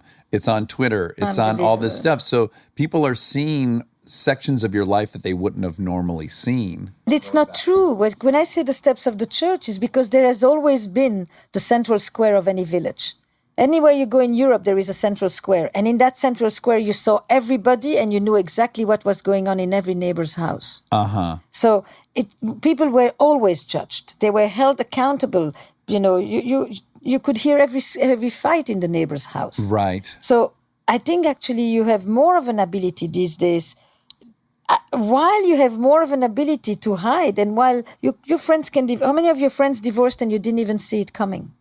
No, sure. I've had a few. It's like, whoa. Okay. Yeah. So that was impossible. That is incredible that people could live so isolated that you don't even know that your friends are on the brink. Yeah. That is completely new. And at the same time, because you can be so isolated, people are pouring out everything into the public square. Yeah. I've had not everything, only the good stuff. Curated version. Yes, the filtered version. I have never seen a perfect marriage. I'm a therapist for 35 years, working with couples. I have never seen a perfect marriage. And I would like that we separate these words. My friend Terry Breal calls the cycle of harmony and disharmony and repair. That's what relationships are. Right. You connect, you disconnect, you reconnect. Yeah, and you got to be patient during that disconnect and you do it phase. Hopefully with a good sense of humor. It will be very interesting to see where this is taking the future of relationships. I think we're in a big paradigm shift, to be honest. I think there's going to be a lot of reevaluating. You're seeing it, the numbers in New York, women get married, at half the rate they were getting married in the 60s. People choosing to marry for the reasons you stated earlier. Like that's all that stuff is going to create a bunch of change. That'll be pretty fascinating. Now, I want to talk really quick. Your podcast, Where Should We Begin, is really neat in that, you're doing therapy, you're doing couples therapy, and you record it. And there's so many things I'm curious about. A, that's so neat that we're allowed to experience that without having, being able to book a session with you. That's really interesting. How does it come about? How does a couple agree to be on the podcast? They are not my patients. I do not mix the metaphors. These are people who applied to Amazon, to Audible, and they requested to be on the podcast. They come and they have a 3-hour session with me in my office, like I do all my first initial consultations. Yes. They are 3 hours. All right. And then I, as if I was doing a training tape, actually, for other therapists, I explain why I do, what I was thinking, process of the therapeutic process, if you want. And it is exactly how I would do it if I was preparing a tape for a clinical conference where I would teach my work. So I wonder when you're reflecting back on it, how much of it is just like there was some intuitive stuff, some stuff was lots. Okay. Because I work with an approach much more than with a method.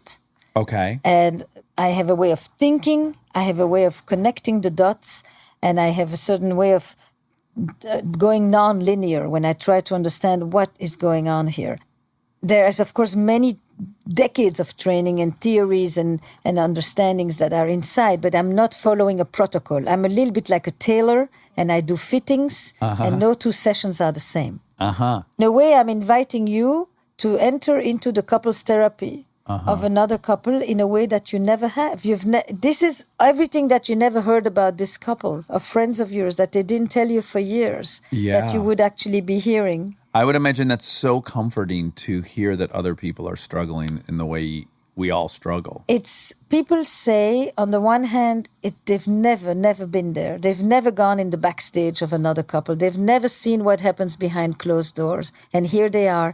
And at the same time, sometimes they feel like it's almost uncomfortable, like they're in somebody else's bed. Well, it's been described as more of like a crime show investigation, which is really fascinating. But you're right. The only glimpses we get are hopefully a very well-written movie that feels real. I mean, that's about as good of a glimpse as we get into other people's relationships. That's exactly what it is. You're listening so close to the details of another relationship, and you actually see that you are in front of your own mirror. Yes. It's called Where Should We Begin? Yes. We have 3 seasons. Season 3 is coming out very soon. Look, I have always thought that if I could find a way to let people hear what happens in this room, I could teach and reach so many more people. And now we've reached millions of them worldwide. And that is a dream come true. Well, no one's teaching you anything. The second you try to teach me something about me, I get defensive. But if I can just observe you grow, I now can see the similarities, and I can try things that are working for you, and I'm not really on trial. There's some comfort in that. And that's one of the more beautiful things, is that even when they listen to episodes that have nothing to do with things that have gone on in their life, they say in every episode there is something that I could take for myself, even when the circumstances were completely different. The other thing that is really, for me, phenomenal is that we know, thanks to all the analytics, that probably more than 40% of the listeners are men. Oh, that's wonderful. And that is fantastic. I can't get any men to listen to this. To this? Yeah, this is all a lot women. of women. It's all women. Yeah. Okay, so now I have last 2 questions, and they're just curiosities. Since you do individual therapy, have you ever fallen in love with a patient? And you can't lie. No, I've actually never fallen in love with a client. But And I don't mean like did something with a client. Just found yourself going like, wow, I think I'm in love with this person. No, I've never had that experience. Because it's so intimate. But the experience I have is I'm glad we found one another. I'm the right fit for you. And I know you have changed me as much as you may think I have changed you. It's in that way. I've felt very honored. But you've never been confused by that feeling? No. Okay. No. It's a very, I feel like, when there's a fit, which is the most important thing for good therapy, there really needs to be a fit between the client and the therapist. And you know that it's a good fit. It becomes artful. And then you know that when you've changed somebody's life and you've really made a difference, but in the same way, you know that they changed yours because they trusted you, because they opened themselves up to you, because they shared with you things. Yeah. They allowed you in. the mutuality, the depth of that reciprocity is really very moving. It's like a creative partnership. Yeah. And do you ever feel the deep responsibility? Because I've had this experience while sponsoring guys getting sober. I'm imparting onto them this information. And as I'm doing it, I'm also telling myself, like, you got to walk the walk. Like you're asking this person who trusts you to try this thing. You had better be doing it in your life. It's helped keep me. Totally. No, but do you have that experience? That I have all the time as a therapist and as a couples therapist. I mean, I go home and I say... Because you'd feel fraudulent if you're advising someone to communicate with their partner and then you go home and you just decide, I'd rather not get into it. That's right. Then I said to my partner, I said, it's like, where are we? Yeah, for sure. So, yes, it's a beautiful way of actually creating accountability. No doubt. Yes. No doubt. But I will tell you something, though. It's an interesting question because... I will say that some of my best work days have been days when I felt completely down. And why do you think that is? I mean, I have an immediate theory. I feel like I'm more in touch with the suffering. I feel like I'm more in touch with the essence of life on those days. Yeah. And I'm less guarded myself. And I have gone somewhere. It's not always when I am actually holding myself by the standards that I try to acquire to others. It's also on days when I actually feel like I have nothing to give. Yeah. And, I've just had a big fight myself or I've just had a spat with the kid and I'm like, and I'm thinking, what do I have to say about mothering? And when I don't feel like, and yet those are the days when sometimes I feel like I'm the most able to offer myself to others. Yeah. So then my last fun question, which you just kind of touched on was, is it intimidating? God bless Jack. Is it intimidating to marry Esther Perel? I mean, we've been together 35 years. 35 years? Yeah. Oh, wow. That's quite a number. But Esther Perel from, when she was 22 and then when she was 30. So it evolves, I'm a regular person. It's like... I know, but I could see, let's say you're on the single scene. Yeah. All right. Just for whatever reason, Jack, he's had enough. He splits. You're on the single scene. We meet. You're attractive. You're funny. And then I find out you're a relationship therapist. Oh, I never say that. I might be like, we have a friend whose mother teaches tantric sex. And I said to her, I might keep that quiet for a while. Just telling you as a guy, if I met a beautiful woman and she said, by the way, my mom teaches tantric sex, I'd be like, I'm too intimidated. I don't know how to have tantric sex. I'm sure your expectations are very high. Maybe it's just something that comes out later in the relationship that this is where you come from. And I just wondered, if it would just be an intimidating thing that, oh man, if this person's a relationship therapist, I'm going to have to be perfect, or she'll know when I'm not being perfect, or there'll be an expectation that I too will have to, really walk the walk. But it sounds like Jack didn't have that fear. No. Or you weren't so regarded at the time 35 years ago. No, definitely. I mean, regarded. No, I was a young girl that had not done squat yet. Okay. I think this is a question that would be very good to ask even to my sons. It's like when they are asked that question, for them they say, she's my mother. Yes. And he will say, she's my wife, she's my partner. And that implies when I do this, but it sees the full, the 360. So you don't, but if you're on the street or and people come to tell me, they recognize you changed, you helped me, you were really there at an important moment. Man, all you feel is thankful. It's like, it's so gratifying to do something for which, I didn't sell Coca-Cola or cigarettes. I sell, useful tools. Advice sometimes for life. And you tell me that this was helpful and I feel like I'm relevant. And feeling relevant is a wonderful feeling. Yeah. Doing something that has social value, that has purpose. It's not something that I was looking for, but it is part of my profession. And it is one of the great things about my profession. I don't have to introduce purpose. It's just part and parcel of it. Yeah. And, therefore you can do this until your mind checks out. Yeah. Well, I love you. I think you're fantastic. I really am so happy you came. I kind of want you to just tell us your last line of your TED Talk, because I thought that it hit. We watched it in bed last night, my wife and I, and she went, oof, at the last line. Well, it's a line that I once came up with when one of the magazines asked me about my relationship, which I talk very little about because it involves another person who has not decided to talk about things. I remember very clearly where it's like a line when you know exactly the place you were when you said it the first time. And I just said, look, today in the West, most of us are going to have 2 or 3 marriages or adult relationships in our lifetime. And some of us are going to do it with the same person. I probably have been with Jack in 3 different ways. And it just felt very clear. And that line then became such a hopeful line when people would come to me, particularly in the aftermath of the crisis of an affair, where I would say, your first marriage may be over. Would you like to have a second one with each other? Oh, I like it. It's so sweet.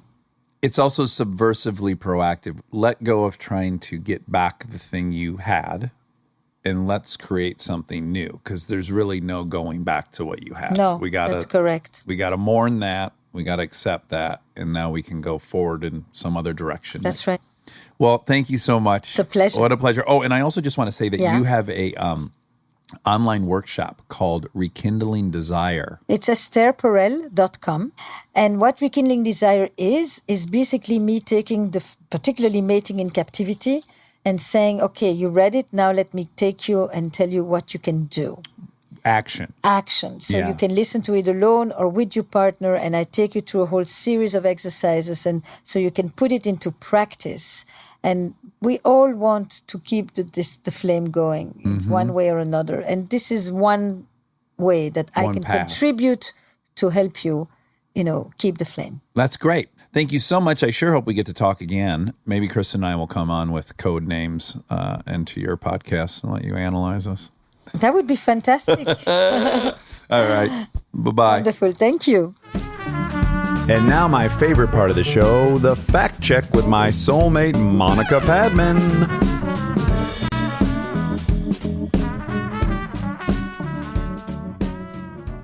The year of the facts. Deedle-doo, deedle-doo. Wow. I just learned that song. Monica didn't know the song, The Year of the Cat.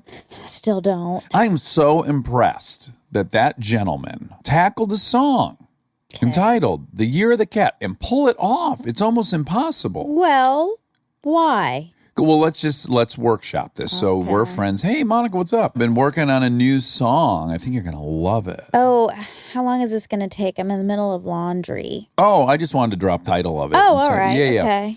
It's called The Year of the Rat.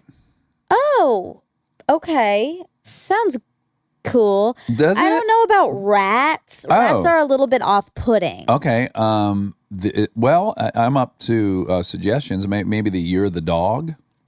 That's a little cliche. Oh, because so it's many a little people on have the nose. dogs. Okay. Everyone has a dog. The Year of the Rabbit. No, that sounds too horny. The Year of the Cat.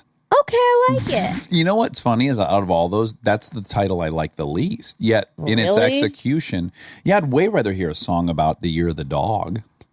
But not the Year of the Rat. Let's be honest. although- we don't like rats. No, we don't like them, but their lives seem very interesting to me. I know what the life of a dog and a cat is like. I don't know what a rat's doing. Yes, you do. Ratatouille. Oh, they're cooking. That's Yeah. right. Ratatouille. Yes. Oh, so anyways, I was about to tell you that I invented something. Okay, tell me. I fancy myself an inventor. I know. I've never really brought anything to market or even a prototype, but I still like to invent. My one that I thought was $1 billion idea I've told you about, a toothbrush that has your birth control pill built into the handle. That way, because people always remember to bring their toothbrush places. Oh, right. And then you have to hold your toothbrush in the morning. Everyone brushes their teeth in the morning, and then you would just remember to click one out. Yeah. Yeah. That's $1 billion good. idea. It's pretty good. I don't know that everyone remembers to bring their toothbrush everywhere. Okay, well, just forget about that. But you do use your toothbrush every morning, right? I have to, yeah, of course. Yeah. So I keep mine in my purse. Your birth control? Okay. So that if for some reason I happen to stay the night out or something, unplanned, I have it with me. If it was in my toothbrush, I wouldn't have it with me. It'd be at my house in my toothbrush. Okay, so great. So I'm glad we're doing a little research. R&D. Yeah. So how about this? My invention will come with 2 toothbrushes. One you keep in your purse, and one you keep it, with your at your sink. Okay. You have 2 sets of birth control? Yeah. You can't because insurance will not cover that. You can only get 1 pack a month. Okay. Well, all right. Well, at You any have rate, some stuff to work out, but okay. that's not even my invention. That's a very old invention. That's about 25 years right. old. You I could have been a should've- billionaire by You now. should have come to me 25 years ago. Okay. Market research. That's what I was looking for. Okay. So I clear my throat in the morning. What I'm really doing is I'm clearing my lungs out, right? Mm-hmm. And I have found that there's a certain frequency that helps me do that. You've probably heard me do it around the house where I go, and I go with my, I've now added that to clear it, right? And there's a certain frequency that it'll jostle everything loose. Okay. So my invention now is a little chest pack you'd put on that would have vibrations. Of course, we'd have to monkey with a lot of different frequencies to figure out what rattles loose mucus in your lungs Okay. and clears it all out. And it would just be a sonic vibration you put on your lungs while you have a cold, and it would just break it all off. What do you think of that? Okay. That's better than taking a pill, right? You don't wrestle with a lot of chest congestion, Okay, so that- it's not as important to you. That was how many people do we think this affects? I think a lot. Millions of people. Okay. Yeah. And so you just put on this little chest thing at night and then in the morning, and it just has a few different frequencies to tackle different types of mucus on your cilia, and then you're completely cleared out. How does it get inside and break it up? Well, the sound waves penetrate just like a sonogram would. We just need a week of trying different frequencies, and we can even test it on me. And I'll go oh yeah, I'm wide open now. Okay, I like to get a doctor involved. Okay. Well, we've interviewed a few. Do you want to Maybe we incorporate get Dr. Topol Eric Topol on. or Sanjay? He maybe could help me sell this thing if we had a tie-in with CNN or something. Yeah, you look Oh, great. here's something fun. So my mother-in-law texted me this morning to say that she worked with Dr. Topol Cool. when she used to install pacemakers, and he was a cardiologist at U of M. That's crazy. What a tiny little world. Wow. Yeah. Anywho, Anyhow. Esther. Pester Perel. Was so fascinating. Yeah. I'm so glad we got her in here. Real Been cute trying smile for a too, long and time. she would give that real full smile, like if she'd actually be laughing sincerely. It Yeah. was just an adorable smile. Yeah, she was wonderful. Okay, so you said addiction affects maybe 20% of people. 19.7 million American adults aged 12 and older battled a substance use disorder in 2017. Do you want to do fast math? Would you say how many? 12 million? 19.7. So 20 million out of 30 20. million would be like 7%. But I just read a different statistic. I don't doubt This I was could on a find it. reputable site.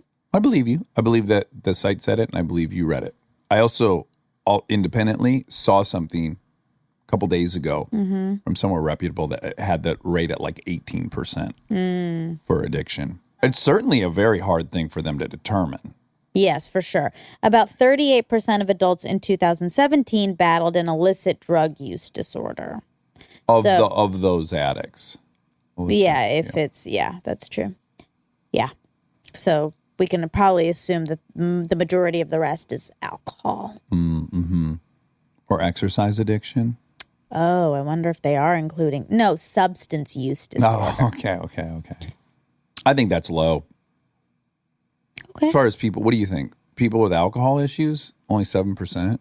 Well, I assume these are people who have sought treatment, not people who are just addicted. There's no way to know that. I guess that's probably the difference between the two numbers you and I read. But how could your person have ever known that? Like people. Well, they could take a group of Pew Research could do a group of 10,000 people and actually interview them and ask them their alcohol consumption. Then they could determine whether they thought that was addictive or not. Yeah, but that is not necessarily true. One person's amount is not the same as another person's amount for whether or not they're abusing, right? Right. Yeah. So it seems impossible to get a real number, I guess. I think you could get a sense of how many people are over consuming. If you're asking like how many drinks a week do you drink, and they say 5 a night, and then on the weekends 12, that's probably an unhealthy, Yeah. level of drinking. Yeah. Yeah. But for another person who maybe has 2 drinks a night, but needs to have 2 drinks a night, that's still addictive. Sure. And probably negative. I mean, I don't know. Yeah. I just don't know. She said that you can't normally experience pleasure if you are in a state of fear. And I found that to be interesting and maybe untrue. Because I feel like people get like titillated by fear. Some people, yeah. Well, these people who love horror movies, obviously. That's true. I think there's when people have affairs, I think there's something about the fact that it's scary Dangerous. that is part of the attraction. I Sure. think people like that, like a little bit of danger. The heightened stakes of it all. Yeah, Yeah, sure. I wonder if she meant something different. maybe. Yeah, I wonder. Because people have rape fantasies, Yeah. And I guess if they coordinate with their partner, some kind of like, I'm going to walk down this alley at this exact time and you pretend to be an assailant, obviously that's going to be mixing fear and pleasure. Definitely. Yeah. I mean, she probably means that not in a fetish way. Exactly. Ones that I'm aren't thinking fetishized. she probably just means if you're fearing for your safety. Right. But I guess that's what I mean. Like, I don't mean in like a fetish way. I think, well, maybe it's still a fetish if in affairs to have that heightened thing and like it. I don't know. I just think that's kind of common. The affair thing, though, so yes, there would be fear associated with your partner catching you, but if you were with the person you were having an affair with, you wouldn't be afraid that that person was going to do anything negative or harmful. So would your fear be just about some other extraneous outside person and not the actual person you're enjoying the pleasure with? Yeah. Is that the delineation that Maybe. maybe she would make? Yeah, maybe. I don't know. I've been sweating a lot, I've noticed lately, from my butt cheeks while I sleep. Like I've been, I wake up in the middle of the night to pee so often. And I've noticed that my boxer shorts, which I sleep in, I'm sweaty. Are you sure you didn't pee? I'm positive. It's definitely perspiration from my butt cheeks. Oh. And I'm just wondering what's going on. Well, it's gotten hot. Yeah, but I have the air on in there. There's really no reason for it. And it feels new. Like the last 6 months is a new chapter. You probably are having a hormonal shift. Maybe I'm like hot flashes, menopause. Well, just any kind of shift can cause that. Like I get night sweats before my period. Yeah. Oh, okay. And you sweat through your garments? Not all the way through. Just I'm you not soaked when I wake up, but Right. I'm sweaty. Yeah. I don't normally have that. I'm not soaked either. And let me just tell you the level of water that's involved. Okay. Or sweat. So when I walked to the bathroom and I returned, there was enough moisture in the boxer panty to make them cool now. But they're not wet to the touch after that walk. That's the level. Oh. But they're not, you couldn't wring them out. But if you touched it, was it wet? I don't know that I'd describe it as wet. No. Okay. Moist? Was it sticky? That's a great way to think about it. Yeah, there is a little adhesion from the perspiration. And then again, by the time I've peed and walked back, that adhesion's gone. And now the boxer pant has dropped considerably in temperature. Okay. Yeah. I think that you're about to start your period. Oh, okay. Hormones cause Sweating. sweat. Okay. Okay. All right. Let me know if you pee. Okay. Because you know what you have if you peed? I found out thanks to Tumors on your a spine? wonderful armchair that I could have spinal tumors. Yeah. Attention, all armchairs. Please don't suggest to Monica any kind of medical condition she has. Do not listen because I need to know things. What if that person saves my life or another person saves my life?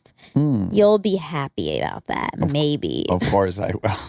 So she said that it's the lowest rate of sex ed that the U.S. has had in 20 years. At present, only 20 states require that sex and HIV education be, quote, medically, factually, or technically accurate.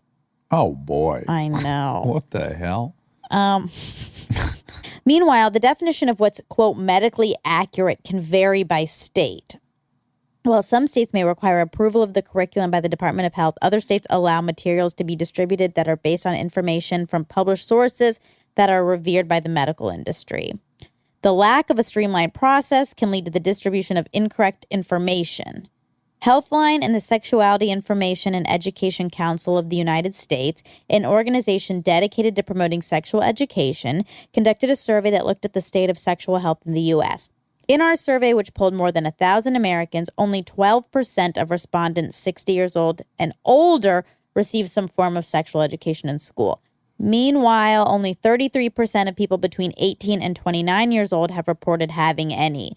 To date, 35 states and the District of Columbia also allow for parents to opt out of having their children participate in sex ed.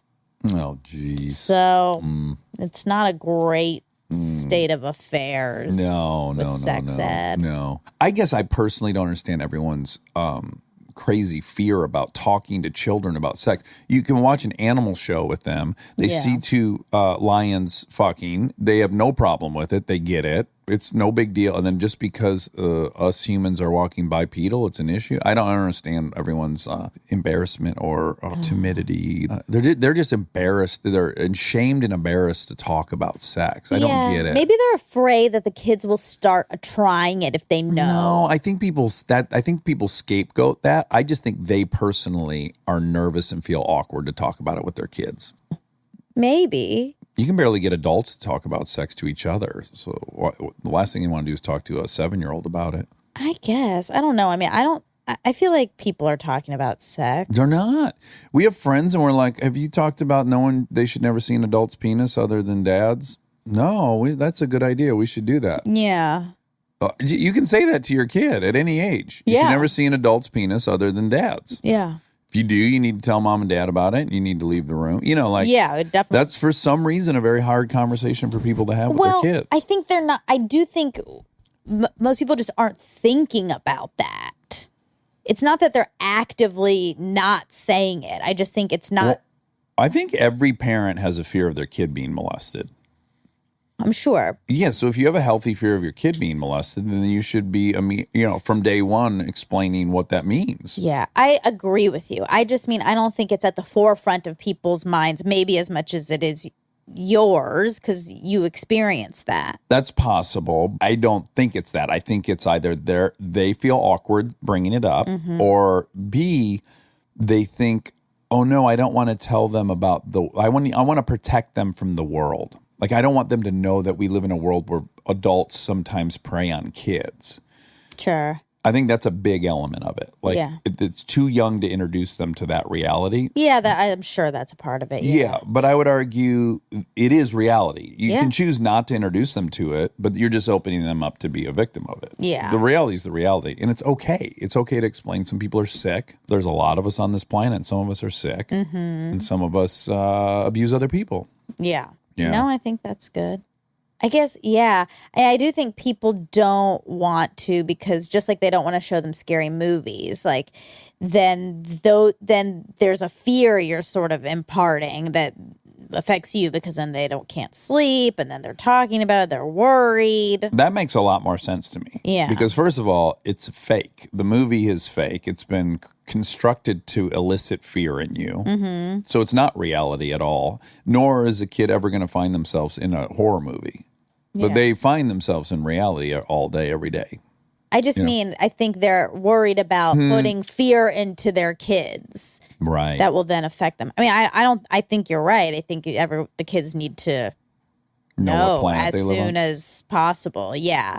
But like when I was little, I was afraid of kidnappers and robbers. I was afraid of real life things that were happening. I mean, they weren't really happening often. What percentage of children are molested in the United States? Yeah, so here we go. Center for Disease Control. 1 in 6 boys and 1 in 4 girls are sexually abused before the age of 18. So if you had a 25% chance of your kid getting kidnapped, you would talk to your kid about that. Mm-hmm. And what's funny is parents will talk to their kids about getting kidnapped. Don't talk to a stranger. Don't ever get into a car. Don't accept candy. Their odds of getting kidnapped are 1 in 10 million, yet their odds of getting molested are 1 in 4. Mm-hmm. So if you're going to prioritize what you're going to tell your kid about, you should probably start with molesting. That's an infinitely higher percentage that could happen to them. Yeah, Yeah. that's true. You said 100% of us are going to have sex, or 90-something% before we die. According to the CDC, the average American who ends up having penis and vaginal intercourse does so for the first time around the age of 17. This age has something to do with how stable your family is, peer pressure, personality, and according to a recent study, your genes. But between 12 to 14% of adults aged 20 to 24 have never had sex. The number drops to around 5% for adults aged 25 to 29. And by age 44, only around 0.3% of adults report never having had the type of sex that could end in somebody getting pregnant. Oh, so 99.7% of people end up having sex. Yeah. That's encouraging. In the U.S. In the U.S. It says, by contrast, in 2010, 25% of unmarried Japanese men over the age of 30 reported being virgins. Oof. The trend is so prevalent, there is now a term for late-in-life male virgins, yaramiso. Oh, we're doing a lot of Japanese words. We are. the We're last learning a couple lot weeks. of Japanese. Yeah. Yeah. What was the one that sounded like Hiroshima? Hiroshi? No. Were you Yeah, where you die suddenly of from overuse. working too much? I forget. It's just yesterday, and we already forgot. Yeah. This is. I feel stuff like is Rob, not who's sticking. married to an Asian lady, should know this. Karoshi. Kuroshi. Okay. Kuroshi. Yeah. So, yeah, most people. Good. Most Americans, anyway. Yeah. Most Americans, yeah. Yeah, Chevrolet, apple pie, baseball, and coitus. that's right. I bet more people have sex in the U.S. than ever try apple pie. Probably, yeah. Yeah.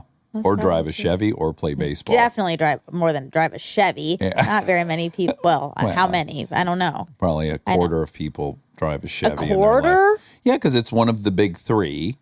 And America was largely dominated by domestic cars. In the 80s, you would add like a 30% chance probably of driving a Chevy before you die. And people try different brands out. They do. Yeah. I feel like most people, when they find one they like, one or two they like, they kind of stick in that. Yeah. You're also from an Indian family and they love Toyota Camrys. They like Toyotas, yeah. Just in general. Camrys for sure, yeah. Yeah. Yeah. Very, very. And Hondas. They like Japanese cars. Yeah, they're very dependable. They are. There's really no arguing that.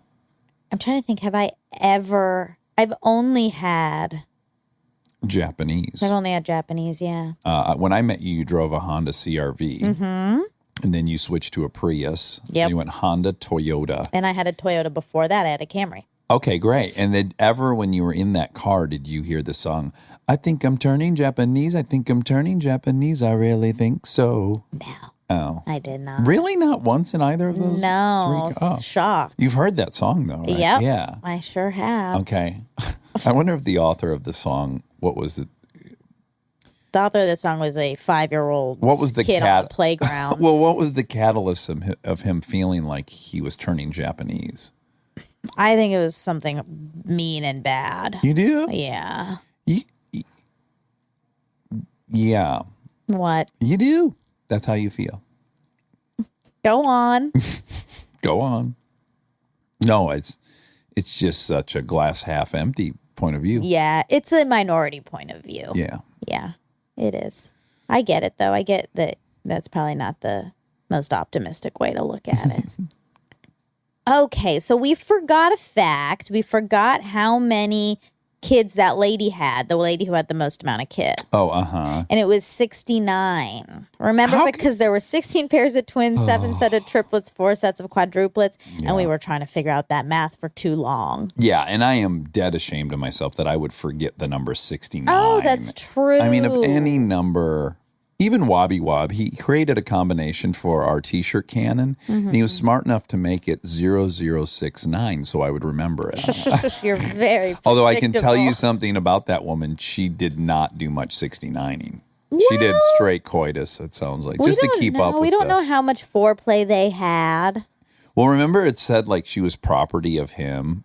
Remember how outdated the... It was old. Yeah, like her name was like Gal of Mark or something. Yeah, that's right. Yes, that's yes, right. It was so... It was... Poor lady, yeah. It was Handmaid's Tale. Ugh. Yeah. Gal of Mark. Yeah, well, no, because it kept being referred to as Vasilyev and his wife. Right. I think Kristen should start going by Kristen of Dax. Okay. Pitch that to her the next time you see her. Yeah, sounds like that'll go over well. Think I'll get some traction with that. Maybe you should go by Dax of Kristen. If she'll go by Kristen of Dax, I'll go by Dax of Kristen. Okay. Yeah. Quid pro quo. Oh, okay. So I don't know how factual this is. I don't think we know. But the Emperor Genghis Khan. Mm-hmm. Oh, he's supposed to have had the most amount of kids. Yeah, he's said to have had as many as 3,000 wives. Ooh. And we'll never know exactly how many children he fathered, but it's estimated to be somewhere between 1,000 and 2,000. Wait, that's I don't believe it. You think that's it? If you have 3,000 wives, you should minimally have 3,000 kids. How could he have had 3,000 wives? No problemo, Monfrere. You're awake for 16 hours a day. You've got 3,000 wives. There is 365 days in a year. All you got to do is see 9 wives a day. So no problem. So every hour and 45 minutes, you visit one of your wives and have sex. And that should be 3,000 babies that year. 9 times a day you're having sex? Yeah. I don't think he could do that. No. Even the great Genghis Khan. I maybe, but that sounds like... I mean, he conquered... Could you do that? I don't know. Okay. I mean, is that a challenge? Because I don't want to do it. Sure. Yes, consider that a challenge. Okay, she couldn't remember the date of the no-fault divorce laws. And my aunt is a divorce attorney, so I asked her. She said the first no-fault divorce law was introduced in California in 1970. California's law, signed by then-Governor Ronald Reagan, was followed by similar laws in many states in the 1970s and early 80s. Today, all states except New York offer some form of no-fault divorce. Oh. Yeah. Okay, great. So that's something. Now, does your aunt, is she tiring of all your fact check requests, or is she liking that this is an opportunity to check in a lot with you? I think she likes it. The latter. I haven't asked her anything in a while. If it was every time, she'd probably get annoyed by that, understandably so. Yeah, it's just enough. Well, I don't think you could ask me too many questions. Thanks. Yeah, I wouldn't get annoyed ever. You've got a top knot pony today. Well, just half up. Yeah, it's new. You hate it? Not at all. No, I'm just observing. My voice really went up. Well, it's because I worked out, and so my head is kind of sweaty. I haven't showered. I bet it feels like my boxers in the middle of the night. Oh, maybe. Like not wet, but damp. There's some dampness. Okay. Yeah. And I bet now that you've unspooled it, it's going to drop in temperature quickly, like my boxer pants. It'll probably make me feel ill. Oh, I thought it would feel refreshing. No. Like if my head felt cool right now, I would love it. But not like in a damp way. Right. That's not good. No one wants that. What are you going to do about your sweat? Just see what happens, I guess. Okay. You know, time heals all wounds. I can't imagine when I'm like 80 years old and I have a paper thin skin and stuff that I'll still be sweating through my boxers. No, your hormones will probably level out by then. I wonder if I'll start putting a mat down under where my butt cheeks are when I sleep so that I don't soil my sheets in bed. Are they I don't getting want to ruin my soiled? sleep number. Oh, no. Or your Brook linens. Is it the diaper you're wearing? Oh, no, if I had a diaper, I wouldn't probably, it would just sop up all that moisture. I wouldn't even feel it. Another reason to wear a diaper. Oh, boy. I'm gonna put my money where my mouth is on this. Okay. I'm gonna try Wear it. Yeah, try it. Maybe I'll make it 2020's resolution. Great. I say go for it. Wait till all this travel's over. Yeah, sure. I imagine my diapers would take up a bunch of my carry-on. That's true. Although I could get them in the city I land in. What am I talking about? Although if I'm buying depends all around the country, right out in public. Maybe there'll be a story and some gossip mag about me that I poop my pants or something. So I do have to watch my P's and Q's. Yeah. She said in 9 countries, if you're a female who's unfaithful, you could get stoned or burned.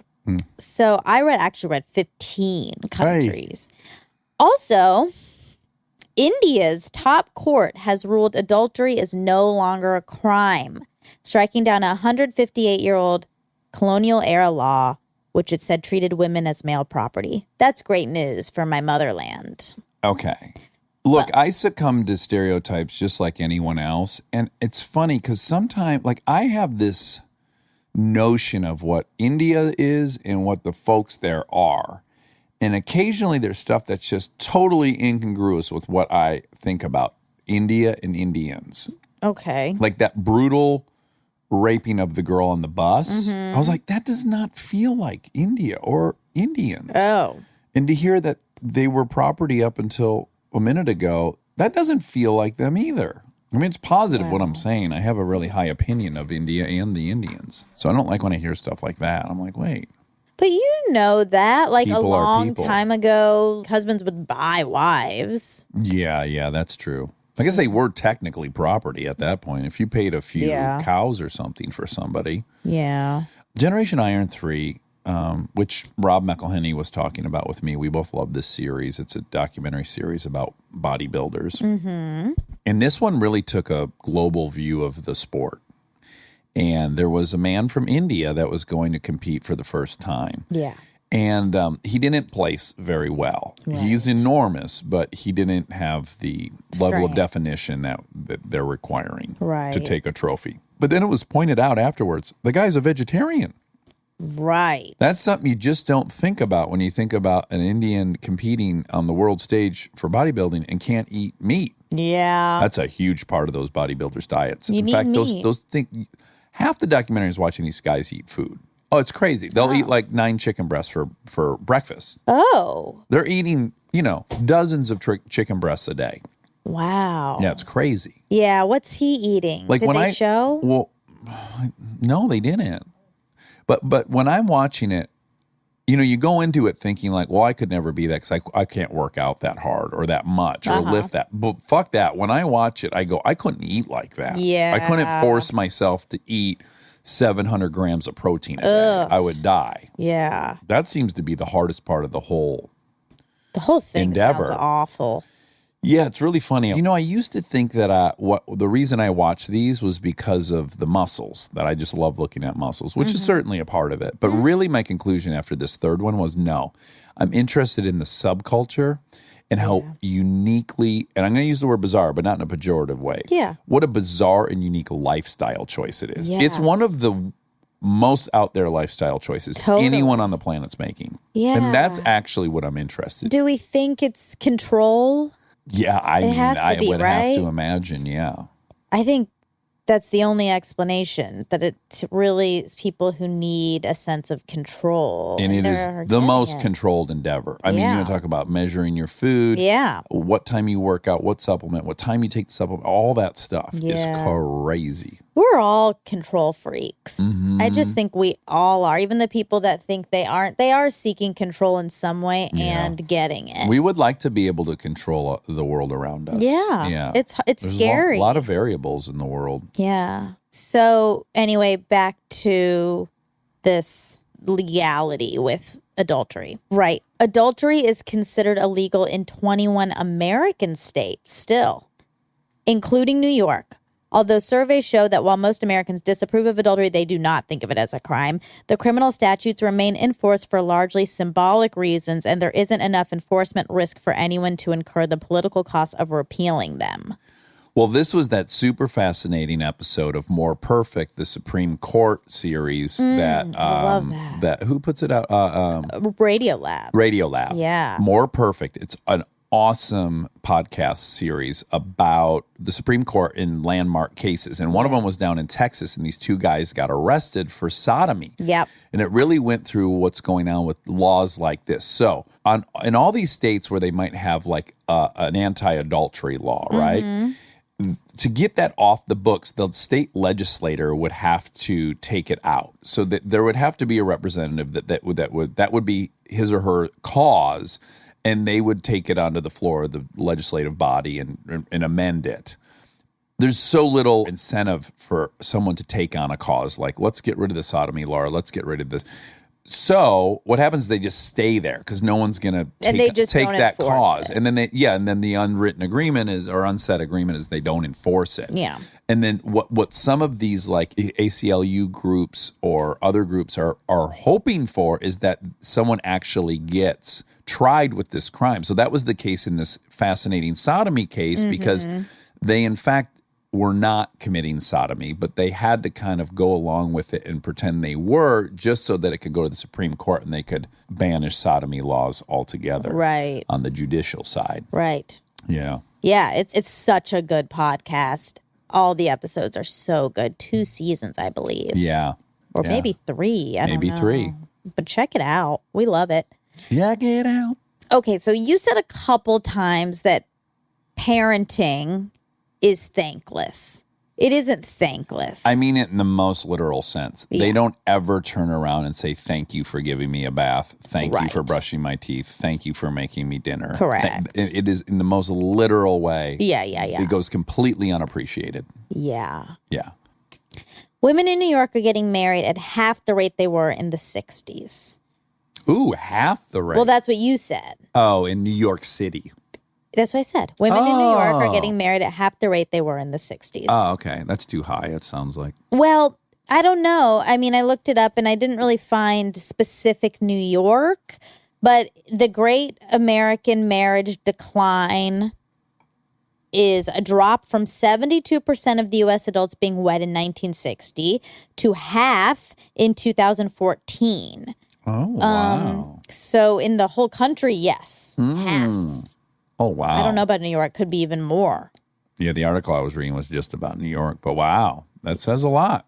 Yeah. It says it's usually chalked up to gains in women's rights and the normalization of divorce. But this article was saying it also has to do with men. Well, I don't think men ever wanted to get married. They just knew they had to if they wanted kids. Yeah. I don't know. The cliche that I feel like is a little bit true is I feel like it's generally the woman's waiting for the dude to ask. Yeah. You know, I've yet to hear a dude be like, I just wish she'd ask. Yeah. Or be open to it. Well, I mean, that's the woman's not supposed to ask, supposed to in old-timey days. Old-timey days. Yeah. Well, that was weirdly a question the last time I was on Ellen when I did Ask Dr. Dax. Oh, what this woman happened? said, like, I'm waiting. What should I do to him? And I'm like, state your needs. Ask him to marry you. Yeah. If he doesn't want to, and you think that's a deal breaker, then find someone who wants to marry you. Yeah. Like, don't wait for someone else to, if this is for her, if that's a big thing, then, then do it. Oh, this is just a talking point. We talk on this episode a lot about infidelity, and people might not like this word, but overreaction to it. And it reminded me of Paul Bloom. He's a psychologist. I heard him on Sam Harris. He's been on Sam Harris a few times. Yeah. But he talks about betrayal bias and how when people are feeling betrayed, there is a skewed sense of reaction to that. Yeah, and I think in the context he was talking about, wasn't it about the difference between dying from a traffic accident versus a doctor who purposely misdiagnosed you to give you a treatment? Yeah, he was talking about It's like ways of dying. Yeah, specifically a case where one doctor was purposefully Making people go to chemo. to chemo. Yes, exactly. And people died. and They didn't people have cancer. Died. But the his point was if they die of cancer, They're not mad. no one's mad. Right. But the fact that someone's hand was behind it, and there's a person to, Well, in its simplest, most ridiculous example, this is my opinion, you look at the amount of money we put towards terrorism over the last 9/11, 18 years. yeah, It's in the $5 trillion range yeah, versus how much the government spent on cancer. It's a very easy way to go, oh, there's something emotional going on, because one thing killed 3,000 people over the last 20 years, and the other thing killed 60 million. Right, And we put all of our resources into the thing that killed 3,000 instead of 60 million. Yeah. Well, There's something bonkers going. There's some dissonance there. And for someone who's lost 2 people from cancer, I'd say get over our emotional attachment and fucking attack the things that kill the most of us. yeah, I agree. But in the doctor case, we trust doctors inherently. Like they're supposed to protect us. That's their job. We can walk in there feeling like they're going to do everything they can for us. So then when they don't, it feels extra painful. Because I think then people feel like they got. Well, and my theory on that is it's already so hard for humans to be vulnerable. Yeah. And you are vulnerable with a doctor. Yes. You go to a surgeon, you go, I trust you to Yeah. open my body up and take care of me. Yeah. And so when your vulnerability is betrayed, Yeah. it's a double whammy. And then that's what happens in relationships is you're vulnerable with somebody Yep. and you feel like that person now has to walk a line Yeah. because they have your vulnerability in their pocket. Yeah. So, But if we just practice being way more vulnerable to everybody, the stakes of that one person seeing your vulnerability would go down, I would hope. that's probably true. Yeah. Well, I liked her and I liked her message a lot. Were you at all thinking the whole time, or is this just my dirty mind, like, has she cheated on her husband? Oh, interesting Because she has such a clinical, disimpassioned, enlightened view of it. view of the whole thing. Yeah, no, I didn't think that. I think she's just seen a lot of couples and a lot of people have come in with problems and she knows she can't demonize them because she knows them. Yeah. It's hard to demonize a human when they're in front of you and they're a person. Well, and specifically a psychologist's main promise is they're not going to make a judgment on Yeah. you, right? Yeah. Yeah. But, and I don't mean that I was thinking she did or didn't cheat. I just got extra curious if she had ever. Yeah, that's interesting. Yeah. No, I didn't think about that. I assume she does what she said, which is not put all her eggs in her husband's basket.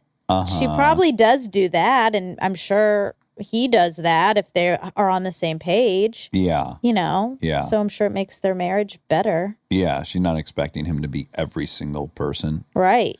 Well, I liked her. I'd like to talk to her again. Me too. Yeah. Let's bring her back. Should you and I go on to her show for therapy? Sure. Okay. That'd be fun.